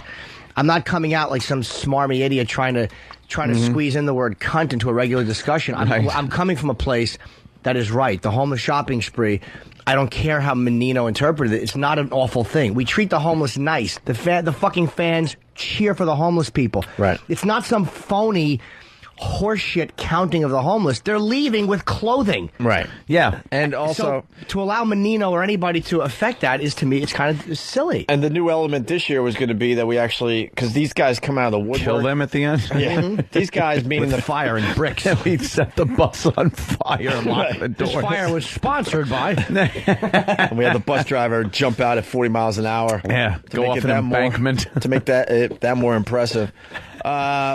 We were going to throw in the element of raising money for an actual homeless charity, because we see that the fans come out. I mean, it's insane. I said 2,000 or 3,000 people went to the mall last year. They're saying it was way more than that, but let's just say it was 3,000 freaking fans showed up at the mall. We would take up a huge collection for the homeless, so we would have that element. If they each gave $1 million, but they don't. That'd be a lot of money. But they don't want to give up. They don't want more than that, Ant. They don't want to give up afternoon drive, which would be like 3 to 7 in New York, so we could do it, because we can't do it during a morning show because the malls aren't really open, except for like mall walkers. Yeah. And then we're like, all right, you don't want to do an afternoon drive. Okay, why don't we do it like we did last year, and we'll do weekend afternoon drive. And they said no. And I don't understand that. I've been doing this a long time, and I know people get sick when I say that, but it is the truth. I've been doing radio since I was 18. It defies logic that you wouldn't want, like, your morning show, doing this homeless shopping spree that gets a really, really big amount of attention from the local TV stations, national TV stations. You cause a controlled commotion, which is thousands of people showing up at the mall with their Opie and Anthony signs and stuff. That just helps market the radio show. Yeah. And for some reason, they just don't see it that way. They'd rather, because they're trying to establish K-Rock here in New York as a rock station, and they don't want to take away from the rock. So they don't want us on. Which basically makes me feel like, wow, how important is this radio show to you guys? But that'll be determined, I guess. We'll see. But so we had to deal with a lot of crap over there today. It was weird. We're having a fart discussion. Well, we're arguing the word. We're arguing the word fart. Jimmy was just stupefied. I'm actually arguing the word fart with a grown man. That was one of the most ridiculous conversations I ever heard. That is he's heading toward retirement fast. I mean, I think he hit 60. He's got, 5 years, and then he could officially retire. Tom doesn't look like that type of guy that would. I'm just saying, no. He's now 60, and I'm arguing the word fart with the guy. Yeah. During commercial breaks. It's like he had to so go, weird. He had to go to lawyers and explain to them that people want to fart to ring in and answer questions. Right. It is ludicrous on some. It's very funny that men had to have that discussion. Right. But just the fact that lawyers wouldn't hear that and go, well, yeah, it's not. Yeah, go ahead. Right. Because they kind of have to justify their own existence. Right. And you know what? It was fun, and I think we entertained the people even with all that craziness going on over there. I really do. But for some reason, you know, when you stir shit up, you know, corporate in this day and age doesn't like that whatsoever. So God, I guess we got racial. Nothing mean. They pulled our promo where we said the Negro. The Negro. Because they play a promo after we leave, you know, the sound to listen for on the Opie and Anthony show if you want to win $1,000. So in between the rock music, you'll hear, you know, the contest and what honestly. Did you not see that coming? I really didn't. Honestly, God, I didn't. Honestly knew that promo was not going to play. I'll take you inside my mind. I actually picked that yesterday just as a test to see how far it would go, because I know you could say the Negro and you could say the N-word still on the radio, and the FCC ain't gonna mess with you. But the Negro seemed very innocent. I'm like, I'm gonna see how far this goes. And so when somebody told us that it got pulled yesterday, I'm like, okay, all right, I see. It really was a little test yesterday. They should just say that we need you to be politically correct. I mean, that's kind of like, I would prefer to hear that, even though it would bother me. I would prefer to hear. Just be honest, about it. Yes, that's why we were having that discussion. I'm just coming from a point of view of like, this is what we want to do, and this is why I know you're not letting us do it. You don't have to yell and scream at people or be, fuck you to them. It's just, they have every right to do what they're doing, but it just seems like it's against the grain of what's really happening out there on TV, especially. Why is radio being way held back and pushed further back into the, quote, dark ages? Really? I mean, everyone else is getting very, very, well, not very, but they're getting edgier because they're competing with the internet. They understand their competition around them. They're embracing the internet, and they're trying to get a little edgier themselves because they understand that they're in trouble if they don't. That's all. That's all I'm trying to say. I think this is intelligent enough where I don't have to take phone calls from Tom later today because we're discussing it over here. See, this is the new me. Look, intelligence. Just cleverness. It's like we want to succeed over there. It's not like, oh, I can't wait to get out of there. It's like we want to succeed. You just want to have some kind of balls. FMQB wrote a great article on the show, and we said all this stuff during the article, and it's like, I still enjoy going over there and trying to figure it out. I absolutely do. There, we'll leave you on that high note. See, those guys are edgy. There was a black guy, right? And they referred to him as an African American. Those guys are nuts. They even hyphenated. They stressed the fact that they weren't being racist. That's what I want to hear. I'm between 18 and 34. I like edgy guys. They're edgy. Let's say hi to Chris Jericho. Chris. Ooh. Hey, what's going on? Chris, there's been so much confusion after your last appearance on the Opie and Anthony show, and then we were kind of over it, but then I guess you were on BJ Shea and it came up again. Oh man, I'll tell you what. First of all, it's Jericho and Norton Part 2. This is like the most talked about radio show of all time. Yeah, people commenting on it on websites and it's become legendary. Other shows. I've been doing the book tour, and I was in Seattle last week, and I did the BJ show, and then he was very upset about it, Mr. BJ. So yeah, he was very excitable about the whole situation. So it's just becoming legendary from coast to coast, man, from New York all the way to Washington. Well, they had sent me an email. This is Norton. They had sent me an email, and they said, do you guys object if we play the audio for Chris? I actually thought he was going to the studio. So I'm like, no, play it. I mean, we play other people's audio. Mm-hmm. And I'm like, hey, tell him I said hello, and, whatever. Hope he's doing good. But just, stupid email. And then you're on, and they bring it up, and you're like, Norton, that guy's an idiot. So I'm like, all right, well. Let me say one thing. To be honest with you, as soon as I said that, I felt bad about it. I shouldn't have said that, and I apologize to you, because what had happened was it's one of those things where I left, I think, at like 3:30 in the morning from L.A. to fly to Seattle. When I got in, it was kind of blindsided me, and I said, that guy's an idiot. And then as soon as I said it, man, I shouldn't have said that. So I apologize to you, Mr. Norton, for calling you an idiot on the Washington radio station. So I just want to clear that up right off the bat. All right, thank you. That's cool, man. It was like, and then you were talking about the shock comic thing, and it's like that I was kind of like taken back that you had called me on something, but I really wasn't, man. Like, I don't consider myself to be a shock comic. I honestly don't, and I wasn't mad that you called me on something. I was just kind of bothered that you were mad at me. Of course, I didn't like the fact that I do a joke and someone's pissed off at me, but I mean, it wasn't like, whoa, this guy, I'm trying to be shocking and he shut me down. I didn't feel like I was trying to be shocking. I got you. It's another one of those things too. Like, I honestly, to be honest with you, and this is just being clear in the air and stuff. I didn't really know much about who you were, right? And obviously now I know you have a book and you have an HBO special. You have a pretty big career. It's just one of those things that when you do a lot of shows, there's a lot of guys that are kind of like, and you'll know what I'm talking about, like Opie and Anthony, and they'll have like a couple guys in the studio, like kind of lackeys or whatever, you know what I mean? Like guys that you don't really know. And I didn't know your past, and obviously now that I know, it's a whole different thing that you have a big career and you're a pretty famous guy, and that's cool. Like I said, it's one of those things that I think it's been blown out of proportion. And in the studio that day, I wasn't even all that mad, to be honest with you, as we kept going, because it was more fun. Like we were stirring each other up, and Patrice was in there, and Opie and Anthony were in there, and it was actually becoming. It was almost like, to me, it was almost like a show business thing where we were starting to mess with each other and push each other's buttons, which I thought, like I told my friend afterwards, this is like the funnest show I've ever done. Chris, it's real. Yeah, Chris, it's Opie. I'm confused by that point because you absolutely were bothered by it in the beginning, and then, huh? Yeah, I was bothered. All right, so let's at least admit that, and then you got over it, I guess, because I saw it in your eyes. You're like, you were really bothered by that line, and then I guess maybe you understood in your head and digested it a little bit, and then I kind of believe that you could have possibly been like playing it up a bit for good radio and whatnot. But definitely in the beginning, you were bothered. And I'll agree. I agree with Chris on something too. It did at one point, even though we were kind of just going back and forth. I mean, it wasn't horrible; it was just jabs. But there was a weird energy, which I kind of did like. Excuse me, because it's like I've argued with Colin and Patrice and comedians for so many years. Like we've just bantered back and forth and attacked each other, and that's just part of what we do. But there was a weird energy because he's not a comic, and it's like he's a wrestler.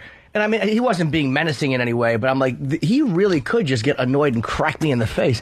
And it was like, I certainly didn't want that to happen, but it kind of added a different element that I certainly wasn't used to, which it did make it interesting. I'll say that. And Chris, you got to understand, Jimmy and Patrice and those guys, they come from a place, I mean, you could understand this, no holds barred. That's what they're all about. They say awful things about each other. Awful things about their lives I get that, and I have a warped sense of humor as well. I think under different circumstances, I probably would think that a lot of that, that's that kind of stuff. So the only thing that bothered me, and not even the fact of the joke of the blink off and all that stuff, it's the fact that I said, don't say it, and then Jimmy said it, and that's what made me mad. It was like, I said, come on, man, don't say this, and then Chris, he did.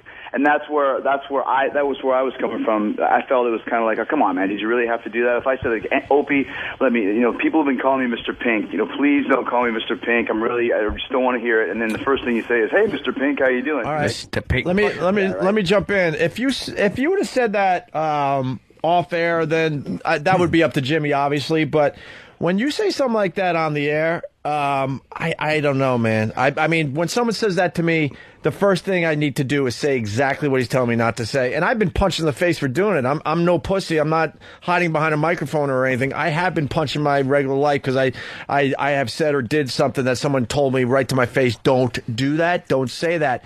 But it's a tough position to put Jimmy in. Like, Well, that's fair enough, man. That's fair enough. Like I said, everybody, no one likes being told what to do. I mean, if you told me not to say something, I'd probably say it too. But my point is, like, we had different opinions on the subject, and that's cool. That's why it's good to have different people with different thoughts and different mindsets and different opinions. We disagreed on it. We argued about it. and that's kind of what people do. You know, that's what. I mean, I don't think it's ever good if everyone's sitting together on the radio or any conversation like, wow, we all agree the same way, and we're all happy, and flowers are blooming, and the sun is shining, and the air smells clear. It's like I disagreed with what he said, he disagreed with what I said, and we had a little bit of a debate about it.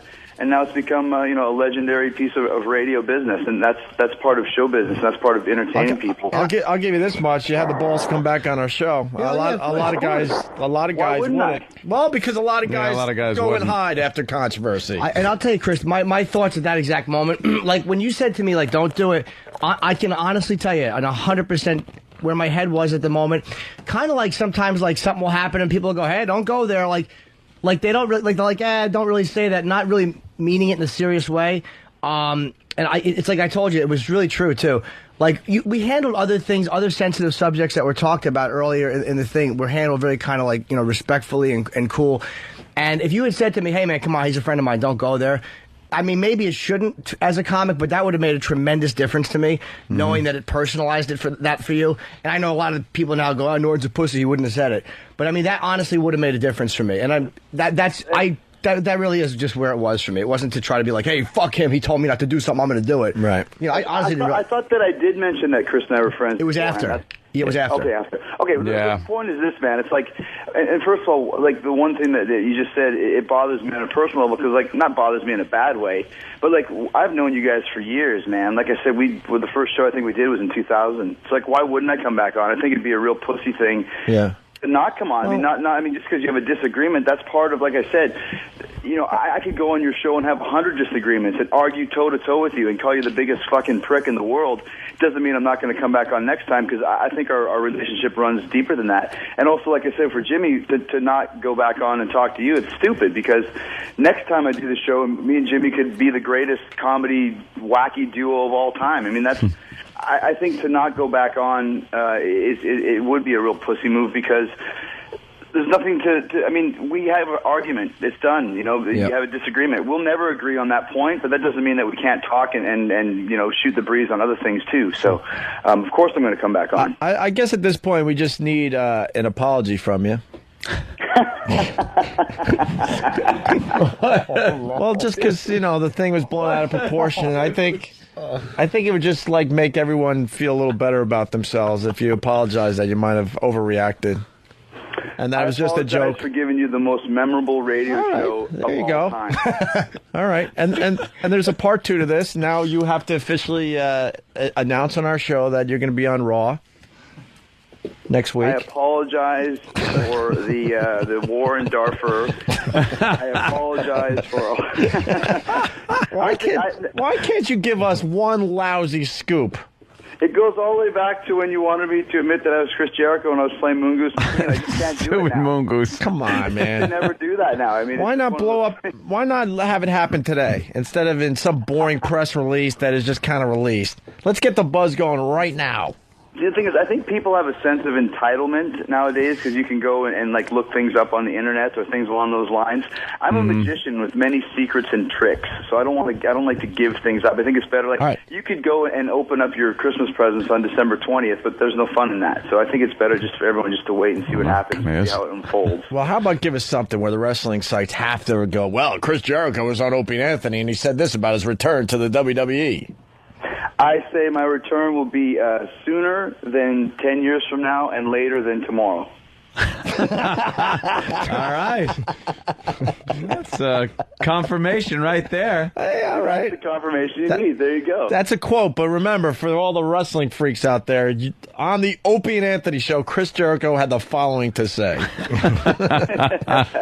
How's the book tour, all right? Yeah, it's going great, man. The book is on the New York Times bestseller list, which is very cool. Oh, nice. And I'm finished the U.S. tour. I got to go to Canada today, up to the land of milk and honey. Oh, really? What part of Canada are you going to be in? Oh, no. Oh, we had really just kind of hashed things out. That was cool, though, man. That was cool. Jimmy and Chris really talked to each other nicely. And how can I be mad after that? You can't. Look, Sam is livid right now. I'm just mad that he was able to get out. Because Toronto. what other Canadian cities start with tur? He's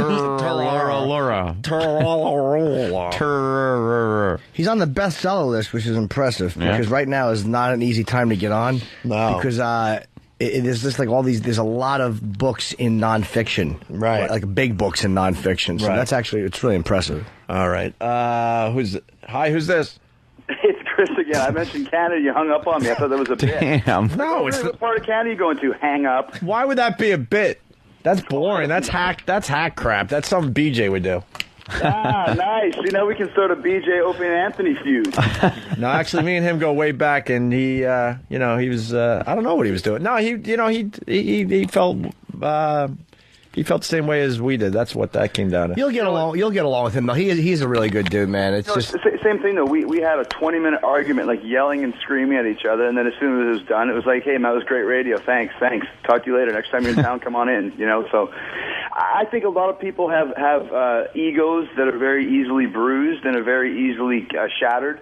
Whereas I think sometimes a good argument is good for everybody. It's fun. Right. It's fun to debate. It's like being on the high school debating team. Hey, are they asking you about steroids on this whole book tour? Yeah, every time. Every show, they ask me about steroids and they ask me about Benoit. But the best thing is they ask as if it's the first time that you've ever heard the question. Right. Well, and even better is you'll do like these, morning news shows or some of the Fox News things that I've done, and you'll have like a 5-minute segment, and you'll talk about, the book or whatever for like 3.5, 4 minutes, and the very last, the last minute will be, so how did you feel when all these things happened with Chris Benoit? And then you got like 45 seconds, and it's like... let me wrap it up. Do you really want to... Yeah, exactly. Like, do you really want to get into this now? Give me half an hour, I'll tell you. Nah, they're a bunch of pussies because they know if they ask that question right off the bat that you would probably walk or might walk or other celebrities would walk when it comes to that, controversial stuff. It's a lame way to do an interview. Now, you've attributed your success in your career to steroids, right? 100% I'm on steroids right now. You heard it here first. 100%. When you had like now like there was like one security guard that came into the room the other day, but now we're going to say there was like 12 security guards. Of course. I was foaming at the mouth, ready to just take them all on. You had me actually chained by a collar. Why wouldn't you just blow up your spot and just completely admit it? Like say, I was doing steroids so much I didn't know where I was anymore. Why not just go the other way with it on national TV? How well it went for Danny Bonaducci. That would be the best way to do it next time. Just freak out. Like actually walk out with a needle sticking out of my arm. Oh, sorry. You can pull it out. Yeah. Yeah, like, oh, jeez, I'm sorry. I always forget that darn thing. Like having a bit of food on your face or something. Oh, sorry. Is it gone now? That's why I don't think we'll ever be part of the mainstream, because as we're joking about that, I'm like, yeah, that'd be a cool thing to do. Like, we wouldn't consider doing something like that. Did you hear the way CNN kind of douched John Cena? They replayed part of his answer. See, this is the thing, and this is one thing I learned about a lot of media over the summer when I did a few of the shows that I did talking about Benoit, is that it's very manipulative, sensationalistic, and for those people who don't know, they did a story on steroids and wrestling, all this, that, and other thing, and they did an interview with John Cena where they just used a little clip of his quote and they used it out of context. But the stupid thing about it is that the WWE was filming the entire interview. So not only did they do like misleading journalism, but they did it with an actual camera filming it at the same time. So, and this is scary to me. Like if CNN's going to do this about a wrestling story, that's what I was getting at today. Do they manipulate? Yep. Yeah. Yeah, let me play it. It's really quick. We cut it right down because it's worth mentioning. This isn't getting as much play as it should. This is kind of scary crap. So this is CNN. CNN makes it seem like Cena is taking steroids. Listen to this clip. John Cena is a WWE superstar, now recovering from an injury in the ring. He doesn't like being asked if he has used steroids. This is a crazy question, and it's something that it's tough to answer just because of the way society is now. I can't tell you that I haven't, but you'll never be able to prove that I have. So what does that make it sound like there? Sounds Chris? like I'm not talking. But I do them, but I'm not talking about it. Doesn't that make it sound like, look, I've done them, but prove that I have, right? It sounds like a very arrogant statement. Right. So, and then I didn't know WWE was in the room filming. Is this what they do to cover their own ass? Absolutely. Good idea. So this is the WWE camera roll. Listen to this. Have you ever used steroids? Absolutely not. And this is Even back in bodybuilding days, football days. This is a crazy question. My answer to that question, have you ever used steroids, is the only thing I can say. I can't tell you that I haven't, but you'll never be able to prove that I have. Because each one of you out there has an opinion on how I carry myself.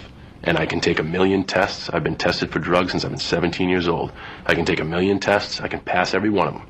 As soon as I pass it, there's some other guy on the other end going, oh, there's masking agents, there's this, there's that. I know the arguments because I've been in the situation. There you go. There's the news that we're supposed to trust. And, Anthony explained exactly what he was trying to say there, because then even after he said absolutely not, it was kind of like... When he says, I can't tell you I haven't, he means like, I can't tell you anything. You guys are going to make up whatever you want. It wasn't like, I can't tell you I haven't because I have.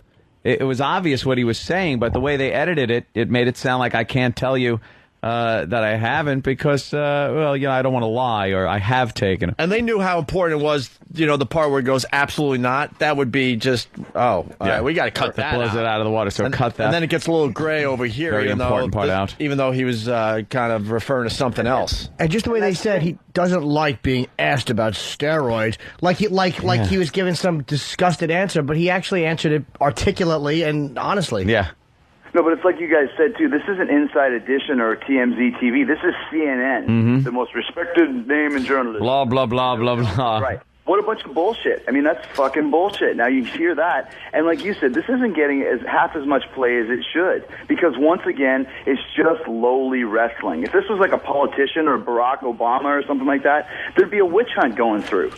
It really is scary when you think about how manipulative that was for just that one little clip. So what else do we hear that's being manipulated for every single subject, from the biggest of the big to the smallest of the small? Yeah, I wondered that all the time. Absolutely. So how do you answer the steroid question, Chris?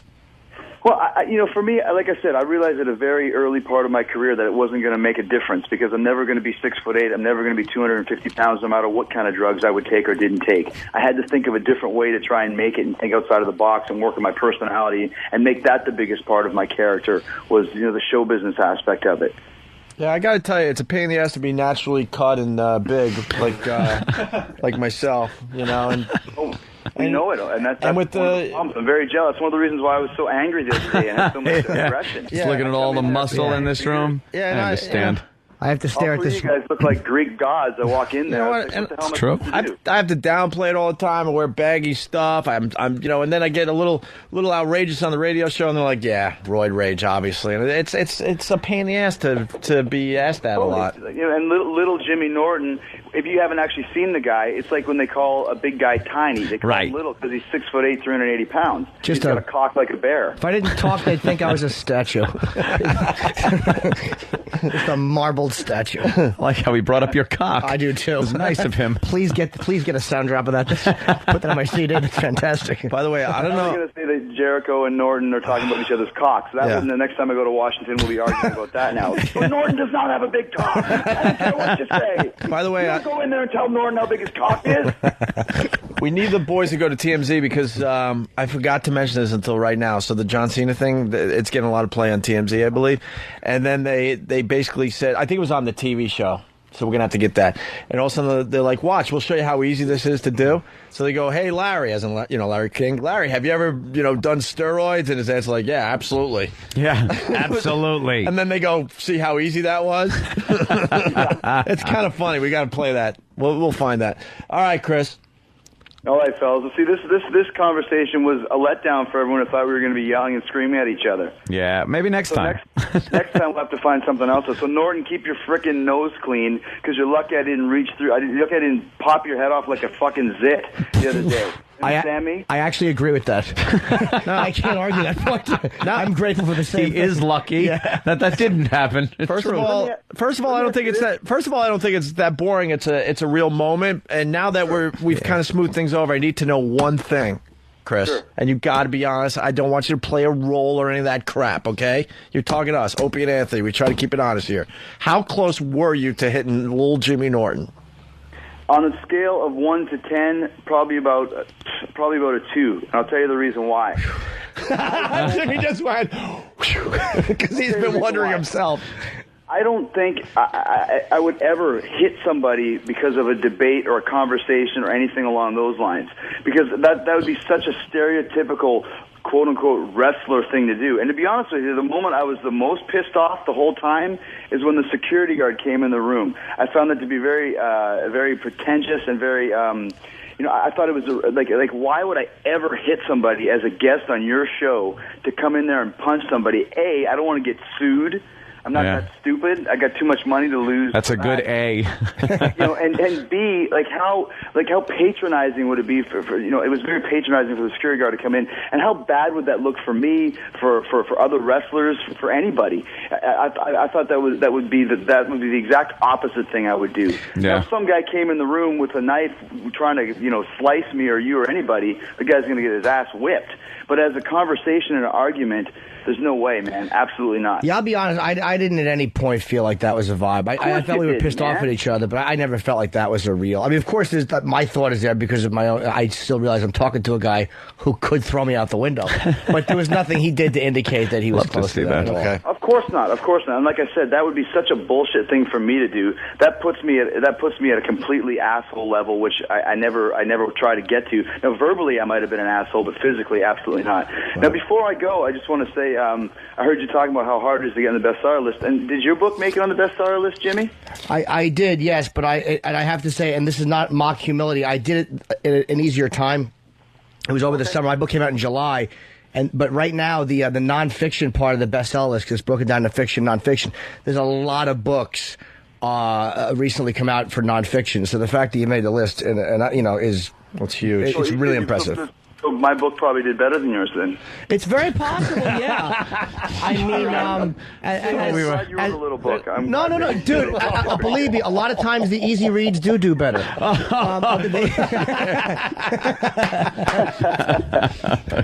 right, guys. Jimmy had to compete with Harry Potter. But that's fiction, so. Oh. That's fiction. Oh, well. I believe I did. It is? Yeah. Hey, I had to compete with Stephen Colbert and Ronnie Wood. Yeah, my book did better than Ronnie Wood. Not even the guitar player in the Stones, albeit the second guitar player that not a lot of people know. Not even he could combat Chris Jericho, Daddy-O. Yeah, that is big to do it right now. All right, and you're going to be on WWE Raw Monday, right?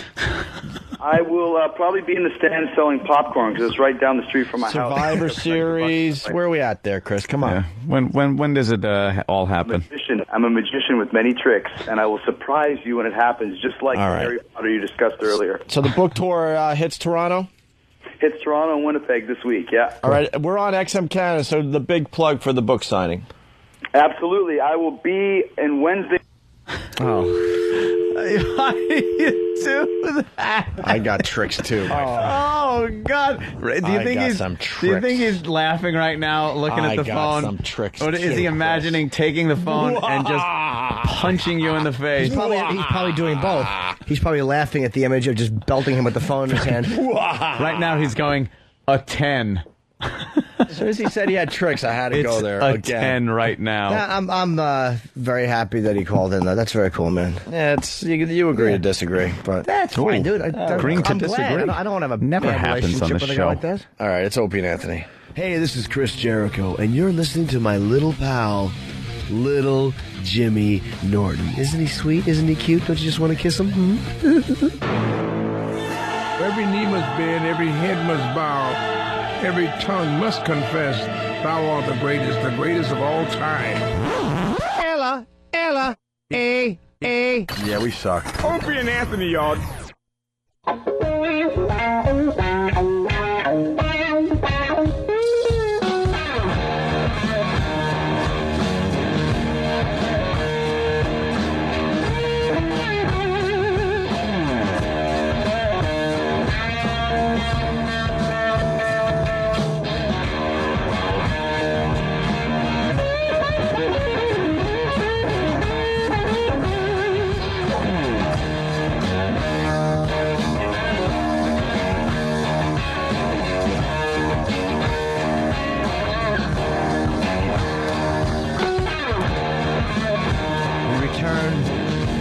To give plugs for Canada if you want to go see Chris to the book signings.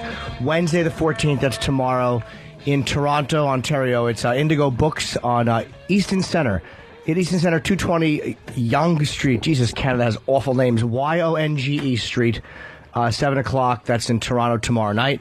Indigo Books. And Thursday, McNally Robinson Bookseller, 8 p.m. in Winnipeg on 1120 Grant Avenue, 8 o'clock. Grant Avenue, that is odd. Well, all right, you're right. Grant Avenue is very normal. Maybe it's Toronto and that communist influence. Because we all know that the Soviets influenced Toronto. Of course. So, Doesn't know that. Toronto Wednesday and Winnipeg Thursday. Winnipeg. That really was a bad example to follow it up with, though. Grant. Grant is like Chris Jericho. Hey, I was just talking to some people at the WWE, and I have a big announcement that I want to make on the Opening Anthony show. Ooh, you really think I'm going to fall for this? Are you insane? Here's the announcement. I will be returning to the WWE on... Click. Is he insane? Are you insane, Chris Jericho? I thought that was him hanging up. I thought that was bullshit. And then when he said I will be returning, I actually was like, oh, it's a real announcement. Yeah. I'm an idiot. Do you really think we're falling for this? The steroids are getting to your head. He never did steroids. Oh, all right. Never done steroids. Here we go. This is the Larry King thing I was talking about before. Larry King. Before the show, where the TMZ was all over the John Cena, CNN thing. Yeah. Making it look like John Cena did steroids when he said absolutely not. So this is what TMZ would do with that. CNN had no comment, but Larry King, when was the last time you did steroids? June of 1993 in New York. See? We can do that, too. That's great. That's why I love June TMZ. of 93. It went right to my big head. CNN is a fucking disgrace for doing that. I mean, what a fucking disgrace. How desperate were they to get a steroid story going? Someone made that decision. They listened to the audio and went, okay, cut that out. And knew. They should be fired. Knew that they were pulling shenanigans. Is there any comment from the network? I don't know. It's not. It should be a bigger story. Why isn't that a big story? It's not big because no one takes wrestling. I think TMZ kind of broke that, and no one takes TMZ seriously, so it's going to kind of just go away, unfortunately. Because it's wrestling, I think, is the reason it's not a big deal. What do you got, Sam? Well, that story just said no comment, right? Yeah, there was no comment at all from CNN. Right, of course not, but I'm just saying, why isn't it a big story, bigger story out there in general? God, what scumbags. No comment. No comment. No comment. I know, the guy that does the voice for that show. Oh, is he the one from Max X? Max X. No, unfortunately not. Max X. That cop's gonna have a headache. That bullet went right through it. You shouldn't sound so happy. All right, we're doing. How smart, by the way, is wrestling to film? That's what you got to do. You think the news would have some integrity. They would never release the raw footage. Dude, we got fucked back in the day with Bill O'Reilly. Oh, I know. Good for them to film everything. Literally, he was fucking us. Right. And we missed videotaping it. Big cock with a loofah sponge. Shit dick he is. That's the way to do it, though, in this day and age, too, because I guess back, you could bring your own video camera, but then how are you going to prove your point? Like, pass it to your friends one by one, but nowadays with YouTube and all that, you can go, wow, look what we got, bam, and it gets an instant audience. Mm-hmm. Back in the day, man, Bill O'Reilly sat us down, and especially Anthony was talking so intelligently about what we do and talking about all the crazy stuff that's happening in the world and blah. I mean, it was really, really well done. Right. And they cut all that shit out and just every time we mentioned sex, so it was the sex interview. Sex, naked. Sex, naked girls, artists, that's what we are. Artists, huh? Yeah, but shut up. You were making the point about how religion has killed way more people than, I don't know. It was a great argument. Yeah, and all that crap was out. Whatever, so it's happened to us. Hey, a little reset here on the Opie and Anthony show. So you got 1 in 3 women who meet someone online have sex on the first date. No surprise there. We got the Pope making a trip to the U.S., holding mass at Yankee Stadium. The Hollywood writer's strike has taken out 3 NBC shows. The Pope. Well, he's only doing the Yankee Stadium because he's younger than the last 3 pitchers they signed. I didn't know what you were getting at. I was, doing the announcement for like the Yankees, Oh, shit. I didn't get it either. Do it again. Well, we need echo. The Pope. Pope. Oh, yeah, now I got it. I'm sorry. My joke bombed after anyway. Oh, really? Oh, bombed miserably. I said he's only doing Yankee Stadium because he's younger than the last 3 pitchers they signed. Oh, that's funny. That was a pretty good one. And I should have gone, now praying. Yes. Yeah. Yeah. Oh, well. Whatever number he is. What is it? Whatever number he is. Number. No, they all have numbers. Yeah, they're all numbered. Go look it up. He's got some kind of number. You'll see. Okay. The Pope. We got a CNN update. A rep for CNN has issued the following statement. CNN has reviewed the footage of Mr. Cena and updated the an additional video from that interview has been added to the program, which aired in replays of the program on Sunday. Oh, that's good. You mean you got called saying we got caught. So we showed the real interview. We fixed it. Fuck you. Holy shit. Fucking assholes. Amazing, right? What fucking assholes. We got caught actually altering tapes and making it sound like he was saying something he wasn't. So we fixed it. Yeah. So as try to keep ourselves out of trouble. That's what politicians do. They talk in sound bites. They really know how to talk where you almost can't take them out of context. Like you can, but it's hard. You have to really work because they speak in like weird like length clips. Yeah. Knowing how long news clips are, they don't just talk like honest people. And that's why they never answer a question that they've been asked at a debate or anything, because they'll just go into this other subject. You know, they'll ask him about the war, and a second later, the guy's talking about tax cuts. And you're like, what? In other news today, the Hollywood writer's strike enters its second week. NBC has announced that it has canceled 3 of its top-rated sitcoms. This is pretty big news today. They're making a statement. The Drudge Report is reporting that NBC has canceled The Office, 30 Rock, and My Name is Earl. Sources tell Drudge that the cancellations are a result of the growing rift between NBC and Steve Carell, Tina Fey, and Jason Lee, the head writers, actors of these 3 shows. Because they're head writers and, of course, actors. That's where this whole story stems from. Carell, Fey, and Lee are all members of the Writers Guild of America and have refused to cross picket lines. While most networks have postponed and shut down production on shows, NBC is the first network to flat-out cancel any of their programming. Calls to NBC's programming department were not returned as of press time. This is huge news as that writer's strike continues. And who was telling us, was it Kevin Smith, that this has no end in sight? Yeah. I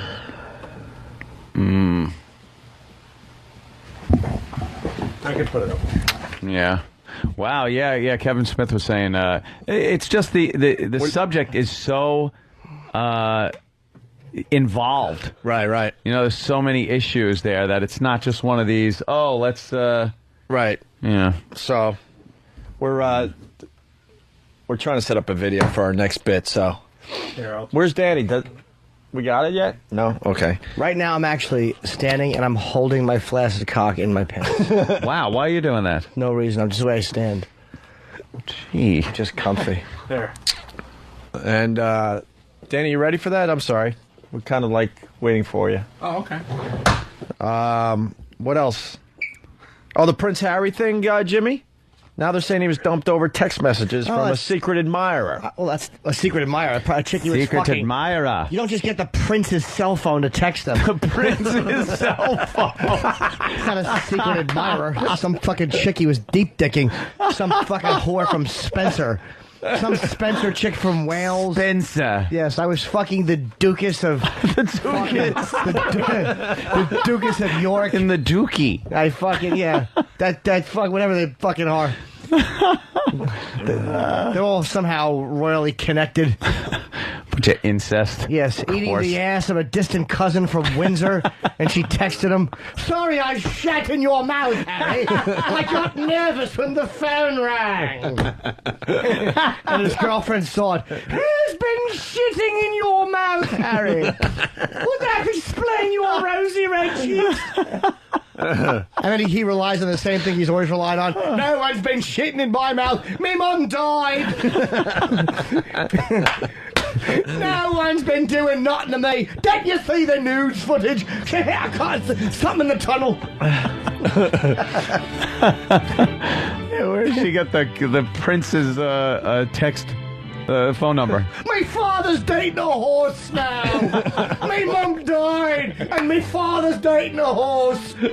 He walks out of the barn with hay in his zipper.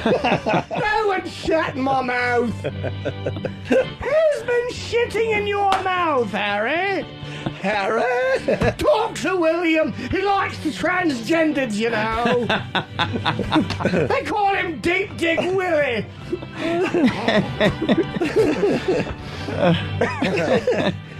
So there's more info coming out about that story, Jimmy. Wow. What else is going on? We got the government saying gas prices will rise 20 cents in the next 2 to 3 weeks. Still saying gas prices are low? Who was saying that? Well, at least they're not as high as they are over there. They used to say that when it was like 50 cents a gallon here. I don't know. I think we're on par with a lot of places now. Right. Will gas go to $1 a gallon? Remember that in the old days? Right. Shit. Now it's just what's that? Past 3. Okay, good. 4. No.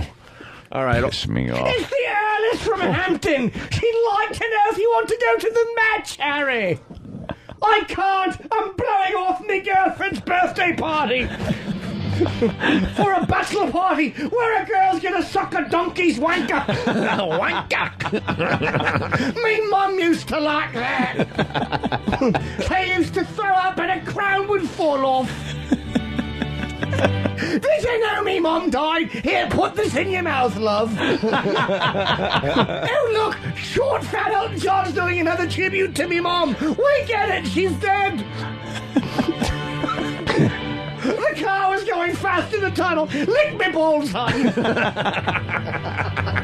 Slide a finger into me bum. Me mum died. Booty hoo hoo. Hoo hoo hoo. Flick me nipple, would you, so we can come. She was sucking unclipped cock. Dad was embarrassed. She had an uncut one in her mouth when she hit a wall in the tunnel.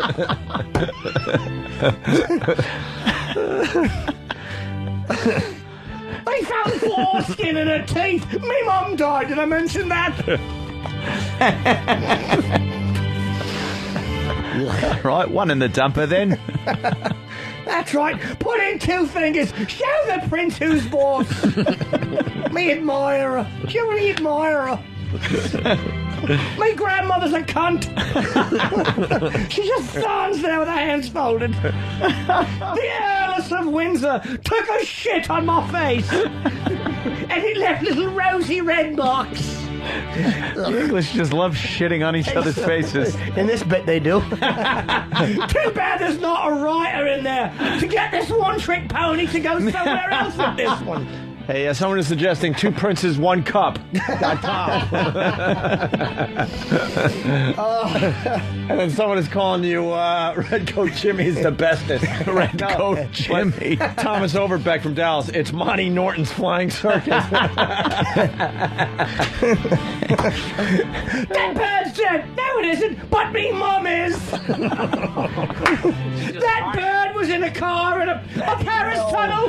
Very ill. Very funny. Very good, Jimmy. Comedy timing of... Yeah. Who do you mean? The little fat man in there? Who is he? That's E-Rock. Harry. Your Highness. Your Highness. Yes, Your Highness. Your Heiny. Your Heinius. I like watching the polo matches because the horses' cocks are so big. They remind me of my father's new girlfriend. Good timing, Eric. Why don't you wait till 11:15 to play this? He just woke up, sir, from his nap. I know he did. Yeah. Your royal... His face looks like English food. Like a fat boiled piece of meat. I want to eat his face and talk about me mum dying.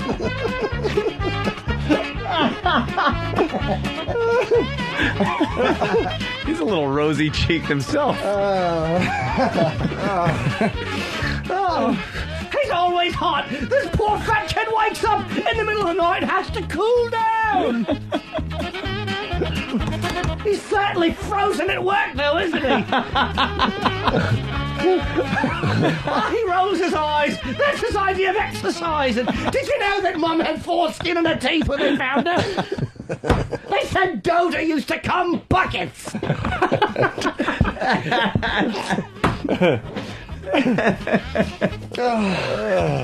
Tea time with little Jimmy Norton. That wasn't a disgrace to the British royalty. Mum was fucking an oil salesman.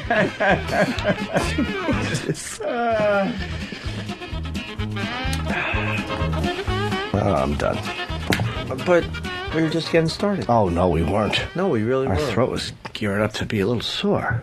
But did you know that if you want to see Jim Norton January 18th and 19th, All right, you're done, he'll be you're done. shitting on my face at the Borgata? You're done. You're done. You're done. Someone didn't like Jimmy? Bye. Who didn't like me? That must have been a lie. Heartsman number 6, and you won't have to worry about him anymore. What is he, British? He's gone, is what he Goodbye, is now. sir. That's all we're trying to say. There are times you're so in the minority that you should just keep your fucking mouth shut. Oh, he could voice his opinion. That's and right. I'll ban him. Not only bounce, ban. Let him go voice it in London. Did you just squish a bug, Anthony? Squished a bug. Nice. Let's say hi to Dan in Wisconsin. Dan. Hey, no, this is Davin. I talked to you guys last week. I'm going to wake my roommate up with that train horn tomorrow. Oh, yes. Tomorrow morning. Great. Good. Tomorrow morning, I'm going to be calling about 8 o'clock your time. Could you I'm an hour behind you. Could you keep it relatively safe? Yeah, I'm trying to. Do not blow his eardrum out. I'm not going to put it right next to his ear. Yeah, you just got to put it in the room. Yeah. All right, good. All right, Okay. thank you, Dan. We'll see you tomorrow morning. Jimmy, I just wanted to let you know you're a maniac. I got my girlfriend to watch Monster Rain with me last weekend. She couldn't even sit in the room. She had to get up and leave. Oh, good. She sounds like a fine girl. Yeah. Take care, buddy. Thank you. A lot of people saying that, Brian from St. Louis. Brian, I don't know how to say Brian's last name. Han. Brian. A proper English thrashing from Paddington Norton. Paddington Norton, yes. Let's not forget Paddington. Yes, What are we looking at here? We're looking at a girl. We got She's a girl. Finger, middle finger up to the first knuckle, barely in girl's ass, but she pulled a little brown out. And she's going to suck on it. Of course she is. We got 4 girls naked. Why wouldn't she just We go got wash 4 her girls hands? naked in what looks like a playroom for kids while you're at the gym or... There's balloons and toys and things on the wall. And she's licking the brown crap that It's under her came out nails. of that chick's ass. It's under her nails. What's the big deal about this? I mean, it's a little gross, obviously, It's but... disgusting. It's like a fucking... It's not cake batter. It's shit. This is not... Her mother's not making cookie dough. Well, people saying this is worse than... People saying this is worse than 2 girls, 1 cup. How Here could we it go. possibly This be... is starting, dude. This The is just- old drinking fountain. How could this possibly be worse than 2 girls, 1 cup? It's just starting. Why are they pulling her legs up in the air as her legs are completely spread? Now they got her asshole facing directly up, straight up. Right. I imagine it's not to wipe. So what's going All right. on? And now another chick is sitting down on her ass. Asshole to They're asshole. Asshole to asshole. 4 inches apart from asshole to asshole, I should say. With a big gut. Oh my God. She's shitting onto the other girl's asshole. That's really weird. It's little linguini It really is. crap. Ron Popeil shit. Play-Doh fun fact. Listen, Oh, it's listen getting to this bigger. shit. Listen. It's little thin, like dog shit coming out of her onto the other girl's asshole. Did you hear this shit? Oh my God. Can you see the peanut? There's a peanut in it. Look. There is. It looks like a pretzel. I want to put salt on it and eat it. This is so disgusting. All right. Now there's basically a shit hat on the other girl's asshole. That's right. We got to keep this visual for everybody out there in radio One land. girl's on her back with her feet against the wall. One girl squatting over her, shitting And now more. thin ropey All right. duties onto her asshole. She's adding to the shit hat. Oh, look at this, like peanuts. Looks like Reagan's hair. Oh, that is lovely. And now one girl's smearing it around with her finger. Of course she is. Of course, they're molding it into some kind of a sandcastle. Yeah, they're making like a shit monument. It looks like the Devil's Tower. I know this. I know this. All right, You now can feel it's got a peanutty consistency. All right, now she's sticking her finger through the shit hat. Through the to shit get back at the asshole. To finger the other girl's asshole. There's a shit anthill on top of her asshole. If she makes a shit volcano out of shit, does this get any worse? Be fascinated. She's burrowing through shit to get to an asshole with this can't possibly get any worse. I love this girl. What a trooper. All right, so now the girl is... Okay. The one girl lost. Oh, God. Now the girl is... Okay, now she's got a mouthful of shit. And she couldn't be enjoying it. What's the matter, Opie? It's got to taste bad. God. And they're all laughing and having fun.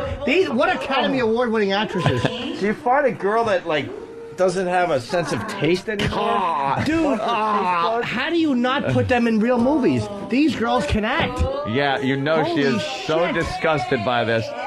Yay, they're all laughing and having a ball. It was like a birthday party. It was wonderful. She went down on the chick's asshole that was covered with shit. Yeah, and she sucked the shit off. Does this get worse, Danny? Well, to put it one way, the timer on the DVD player, I think, is at 24 minutes. Yeah. This is an hour-long video. Oh, good. So is there 46 minutes of cleanup and You'd responsible think. talk? You'd imagine, but... wow, they're loading more shit in her mouth. Well, they took all the shit off the other girl's asshole. And they're packing her mouth like silly. it's a wound. Get the fuck out of here. What is this? Why does she have so much shit in her mouth? I don't know. She's a go-getter. See, I wasn't buying the 2 girls, 1 cup. I think there's a whole switcheroo that goes on. There's not. But this one, there's no way they did a switcheroo. We saw it come out of... Yeah, so far there has been no cutaway. Oh, look how disgusted she is. Yeah, it's her first film. You can tell. She just took a little nougat off.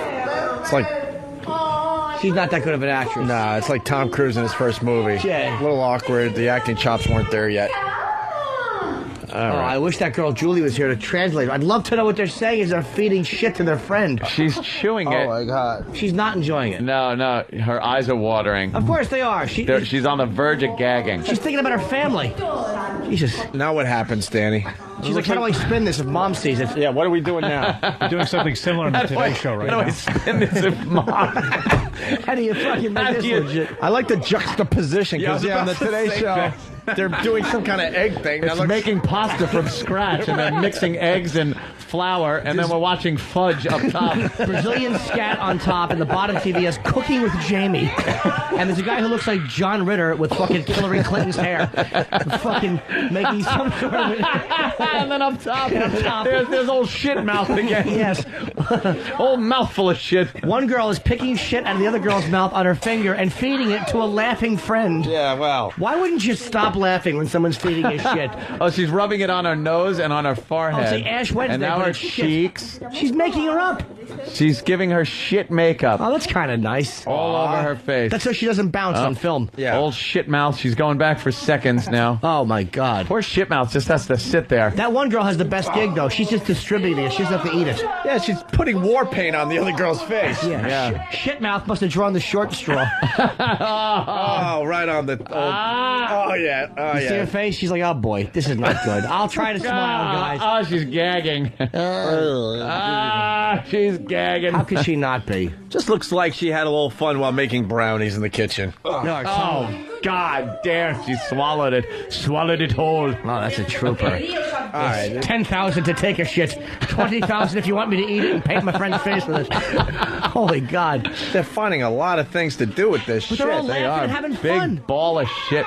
The one now girl... old shitmouth gets her face painted with she's war laughing paint. like, I'm one of the guys. And Jamie's still cooking pasta down at the bottom. God, I have more respect artistically for the shit girls than fucking this fruit Jamie. Yeah, thanks. And that dog shit pasta thing he's making. Look at this girl. Faggot. This girl's all happy. She's saying, thanks for including me. She's sucking on the shit finger with a big load of shit in her The other girl's mouth. rubbing it in. It's the way you pick your teeth when you've eaten too much bread and there's bread balled up on your gums. This is really difficult. It's uncomfortable to watch. It's really bad. I'm sure it makes good radio. Does it get she's gagging. Does it get any worse? Yeah, I mean, they spend a lot of time painting each other Will with you shit. not blow the ending? I haven't seen this one. You're a spoiler. What did Rotten Tomatoes give this one? Someone is saying Two Girls is fake, and I call and tell how. Of course you can. It's not. Call the show. How do you fake? How is that fake? I could see the switcheroo. The cup looks like it's more solid than what we saw coming out. No way. This is Brazilian scat films. No, this one's not fake. We saw it come right from the container. No, but the one girl is puking into without the a mouth cutaway. of the other girl. Yeah. That might happen later on. She likes it. Yeah, of course it does. It has to. Jesus, it's silly without it. Look at Look at that. Now she's chewing it down like a power bar. Yeah. She's chewing, but then she's squishing it out of her lips. Yeah. That's how a power bar goes if you ever had to eat that crap. It's all in her teeth. All right, can we take a break and then we'll get back They got a lot of shit in their teeth. to this? Sure. You know, Log of the day coming up. You do know that they're voting on the merger today. Maybe not the smartest day to do scat shit. Well, let's watch something. Let's just talk about cooking with Jamie. Making pasta from scratch. That looks fun. Look how long Well, we got to fast forward it to some of the, more liquidy parts. I know. That's how desensitized we are. I want to see, because Danny said it looked like Dinty Moore beef stew or something. Yeah, no, it looked like if you've ever had Progresso minestrone soup. Yeah, that's what I want to see. Yeah, it looks like someone just opened one of those, like the one that serves like 3 people. The huge can. Oh, it just opened it up and just spilled it all over the place. Way to stay brand loyal, Dan. Don from Long Island has something. Don. Hello? Hi, how you doing? Hello. Yeah. Why are you guys so damn disgusting? We're not saying, we're just reporting it. Are we? We're not doing it. We're just talking about it and making light of it. Well, if you need to know, we've been talking about Two Girls, One Cup, and pretty much the entire nation is, and I think we turned the entire nation on to Two Girls, One Cup. So this is like the progression of that bit. That's what we're looking at today. This is 4 girls, no God. Grow up, you fools. What? Grow up, you fools. Yeah, okay, we will, Don. All right. See you later. We'll take a break. We're going to play. Phone call, Don. We have a new Ramon after the break. Nice. Oh my! Into break. After the break, we come back. We don't go to break and waste that. No, because we got to listen to it, and we got to stop the thing. Dissect we got to it. A brand new Ramon thing on the way. On the Opie and Anthony show, we'll also do Line of the Day when we get back. There's not been a new Ramon promo by Steve in 2 years. Easily. No. So this is With big. good reason. This is like a the return. This is like a George Lucas moment that's about to happen after the break. That's right. Weak chin and a disappointment. Opie and Anthony. What's my problem? How did your parents die? You're in my fucking. That's terrible. I'm sorry to hear that. Shitty problems. Bad acting.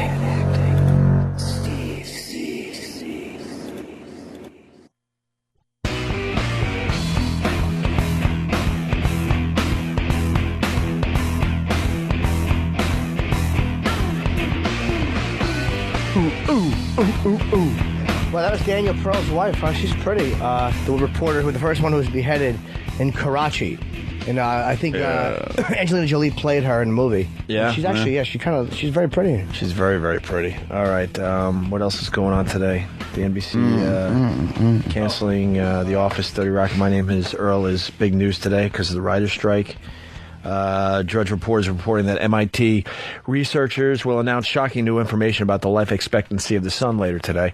New data reveals that previous estimates of the sun's decay are grossly inaccurate and that it will burn out in less than 200 years.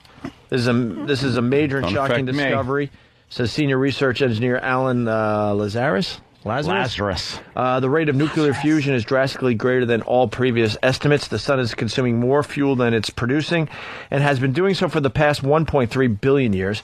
Lazarus says that the continuing deterioration of the Earth's ozone layer has provided scientists with increasingly accurate measurements of the sun's composition and burn rate. Less than 200 years for the sun, according to the Drudge Report, and there should be more info later on today. Wow. Oh, Ramon, yes. Okay, let's move on. A new Ramon. Steve has come up with a new Ramon promo. All right, cool. Ling-a-ling. Sorry, but that's like, all right, let's hear the new Ramon promo. Steve Wilkos. Oh, I love him. I can't think of a better way to start my day than with a bowl of broccoli and some kashi. And I'll top it off with a tall glass of Metamucil. And a triple espresso.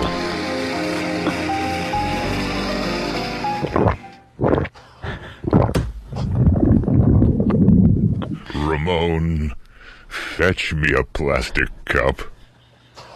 Oh my God. That's pretty funny.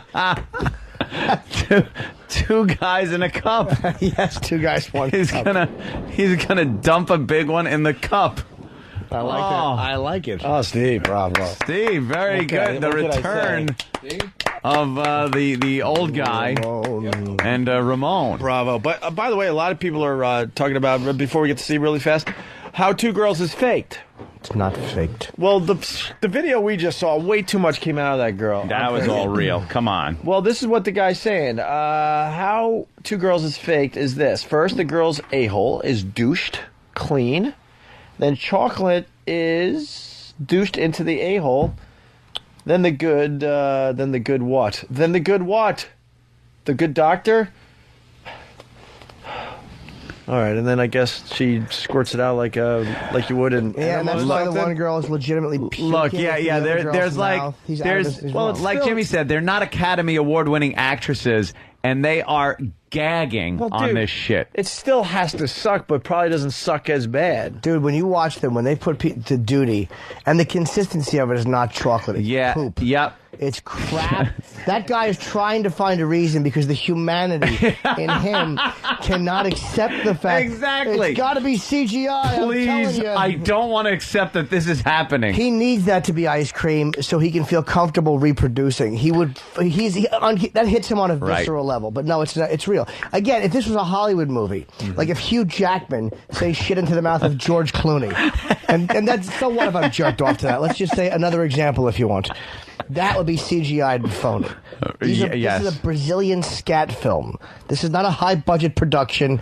It's 5 starving women in a room. You toss them a few bucks, they are going to eat shit. Of course they are. And produce a copious amount, if I may. Yes. All right. Well, then let's move on to Steve. Ramon. The Ramon promo getting rave reviews. Wow. Except for this one, someone calling you a predictable ass. But what? Besides that, I didn't see that coming. Very good I didn't see the cup either, but again, I'm just reading what is written. I thought he was gurgling and everything, and there was going to be a big mess, and Ramon was going to have to clean it up somehow.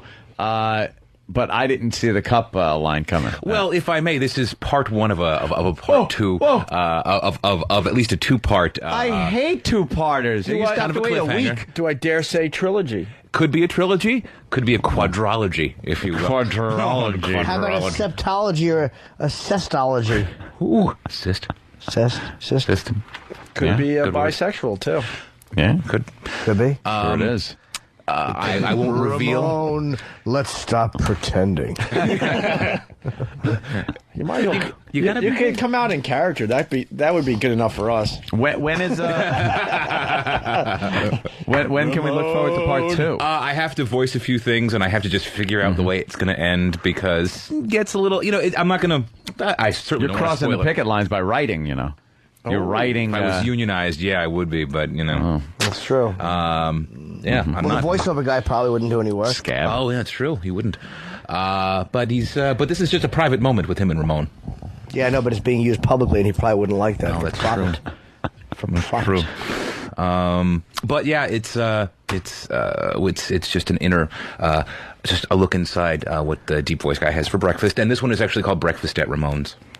Why would it be at Ramon's if the big voice guy owns the house? Well, Ramon happens to live there, and Breakfast at Deep Voice guys just didn't have the ring to it. Ramon's. Okay. Hey, someone suggested we play Pick It or Kick It with the Ramon promo. That's Scott Edmiston. I would give it a Pick It. How about Scott Edmiston produce a fucking Ramon promo? Oh, shit. What do they do on rock stations? They play a new song, they call it Flush It or...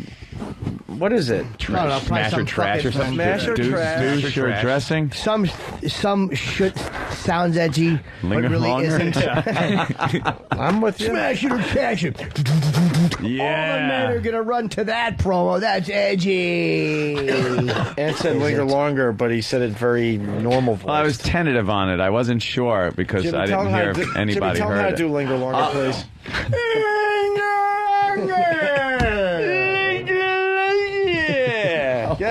No.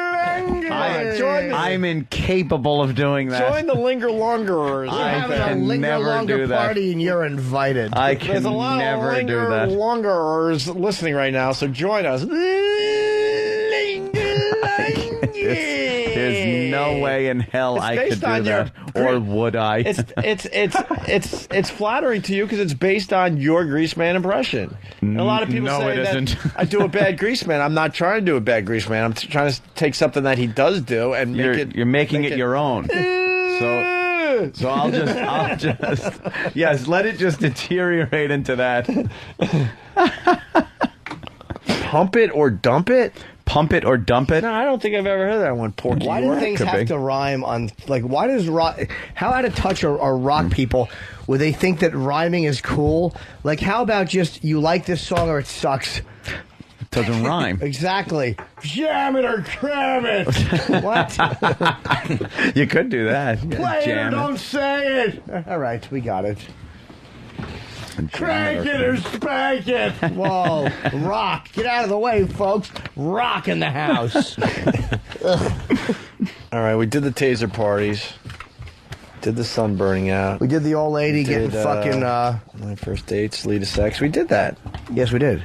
We've... What happened? We've outtakes of Steve's voice work, if that's a nice topical thing, or if you'd like to spend more time on that. That means we'd have to do more radio, fan, and I don't want to. Okay. All right, we will. You know what this means, though? We're setting up for leaving early in the very near future. Of course. Oh, that's what we do.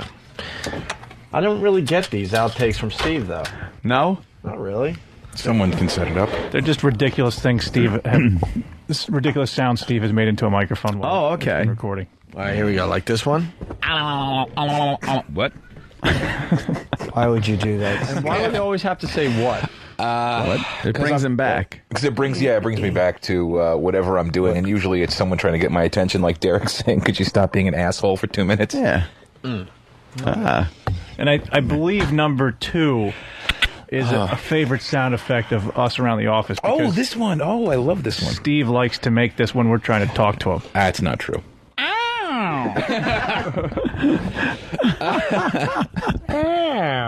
That's a good Steve sound. Yeah. Yes, who are you? Oh, I'm Sam. Oh, hi, Sam. How are you? How's your internship going? I'm not an intern anymore. Oh. Remember? Roy. Steve, that's our favorite Steve sound clip because he constantly makes it in the office while at CBS in his, private office. And he did it one day, not realizing that Tracy was in the main office in earshot. So he made the sound, and Danny and me kept asking him what he said. And so he kept repeating it. Oh, no. He rolled out of the office. And saw Tracy? In his chair. And looked right at Tracy and said, I didn't know you were in here. Good cover. Yeah. I mean, I tried to play it cool, but there's really no way to play it cool when you're in mid. You didn't.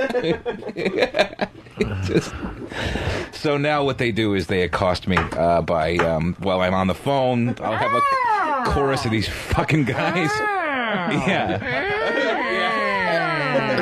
Yeah. That's all they do.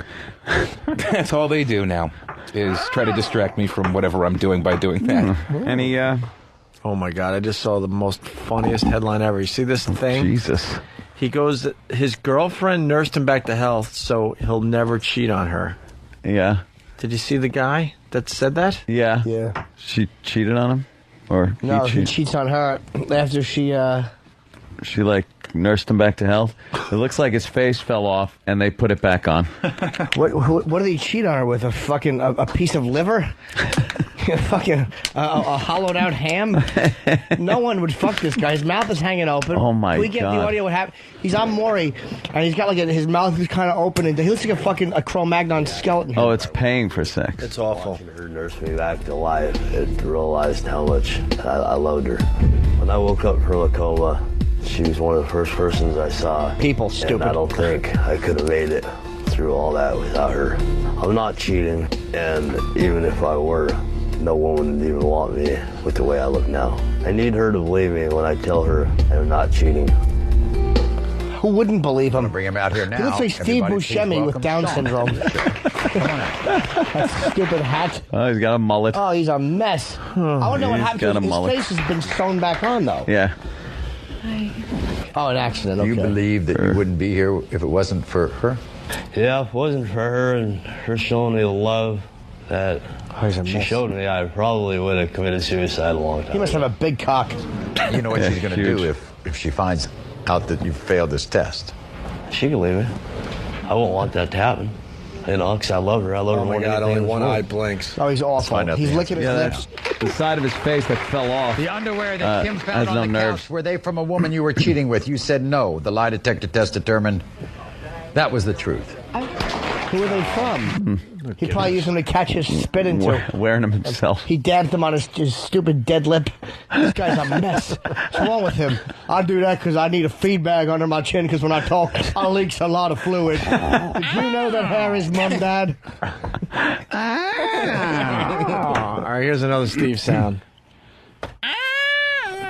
You fucking cat What's and the heat. matter with you? Why do you make these noises?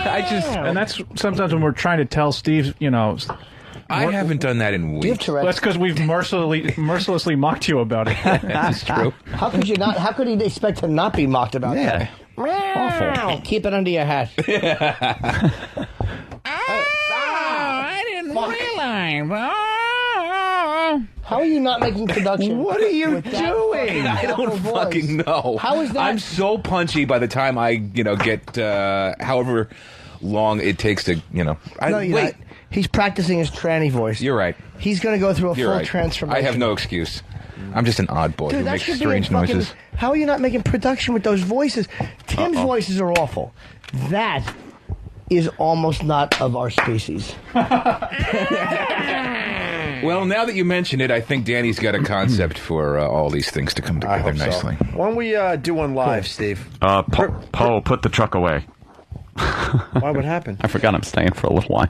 Oh, that's right. Yeah, Poe left about 15 minutes ago. Oh, Jesus. I put the truck back. In the middle of our chest game. Thank you. What are you doing after the show? I'm eating. I'm having lunch. Oh, cool. Where are we going? Who said we? I don't know. I thought the whole crew was going. Who are you having lunch? Get out of here. Who are you having lunch with? My girl. What about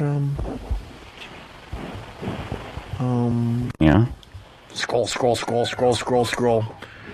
Time for line of the day? Yes. I think so because I have to right now get rid of this smoothie via my rectum. Well, if we could recreate something we just saw, big fella. That's right. Who wants to be old bucket of shit mouth? See,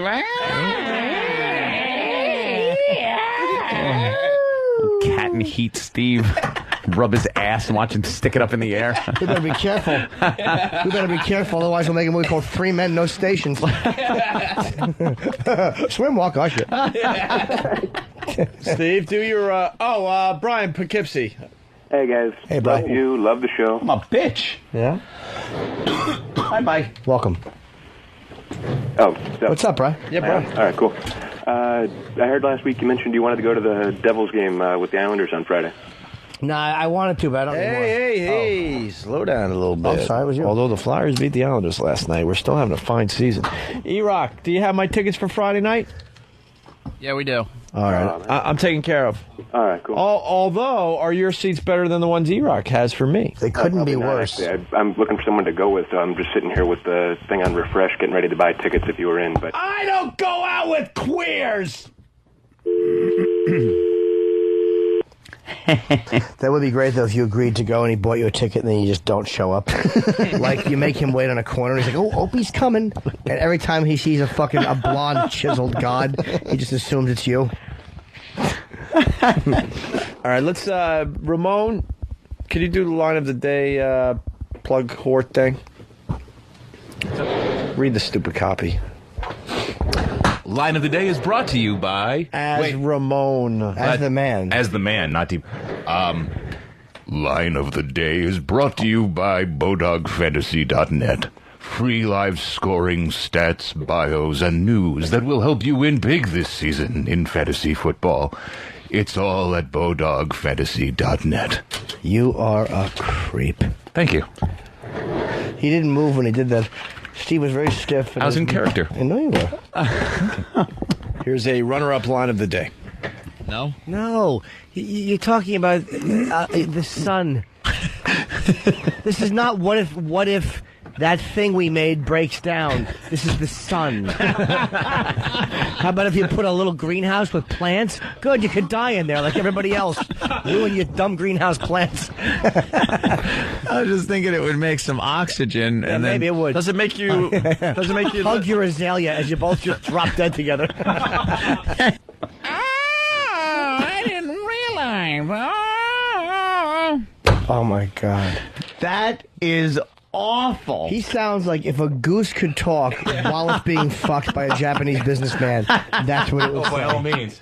Fucking Mike. Oh no, I just came in to make fun of you. I know you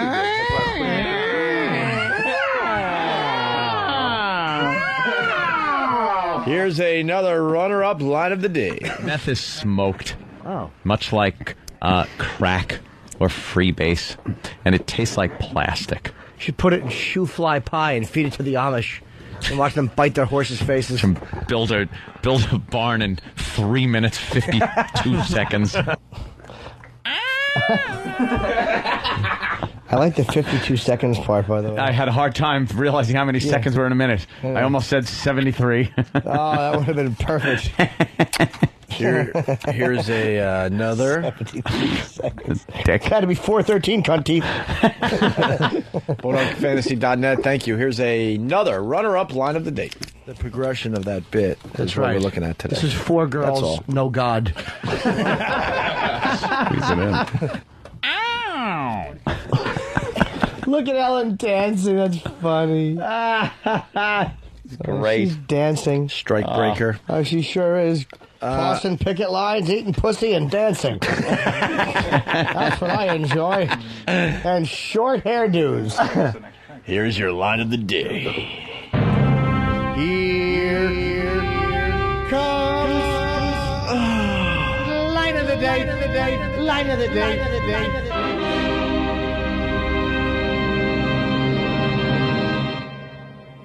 Incest. Yes, eating the ass of a distant cousin from Windsor, and she texted him, "Sorry I shat in your mouth, Harry. I got nervous when the phone rang."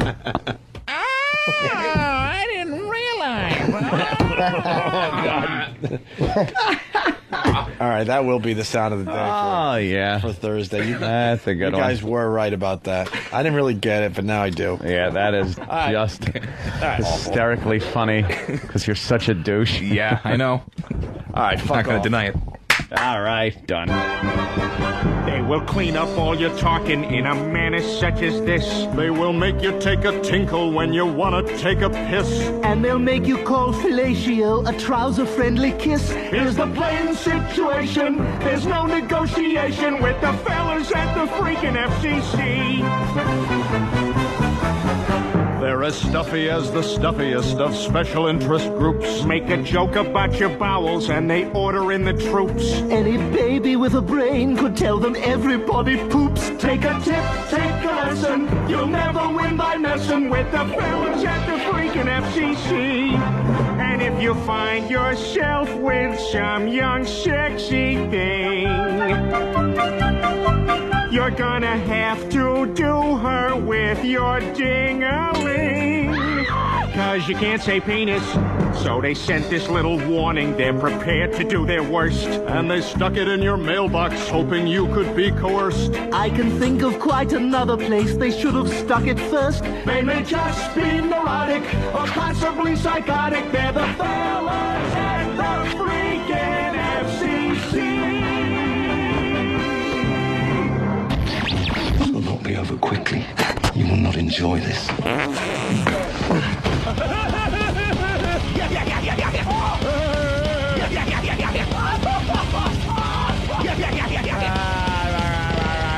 Oh, that was fun. Opie and Anthony.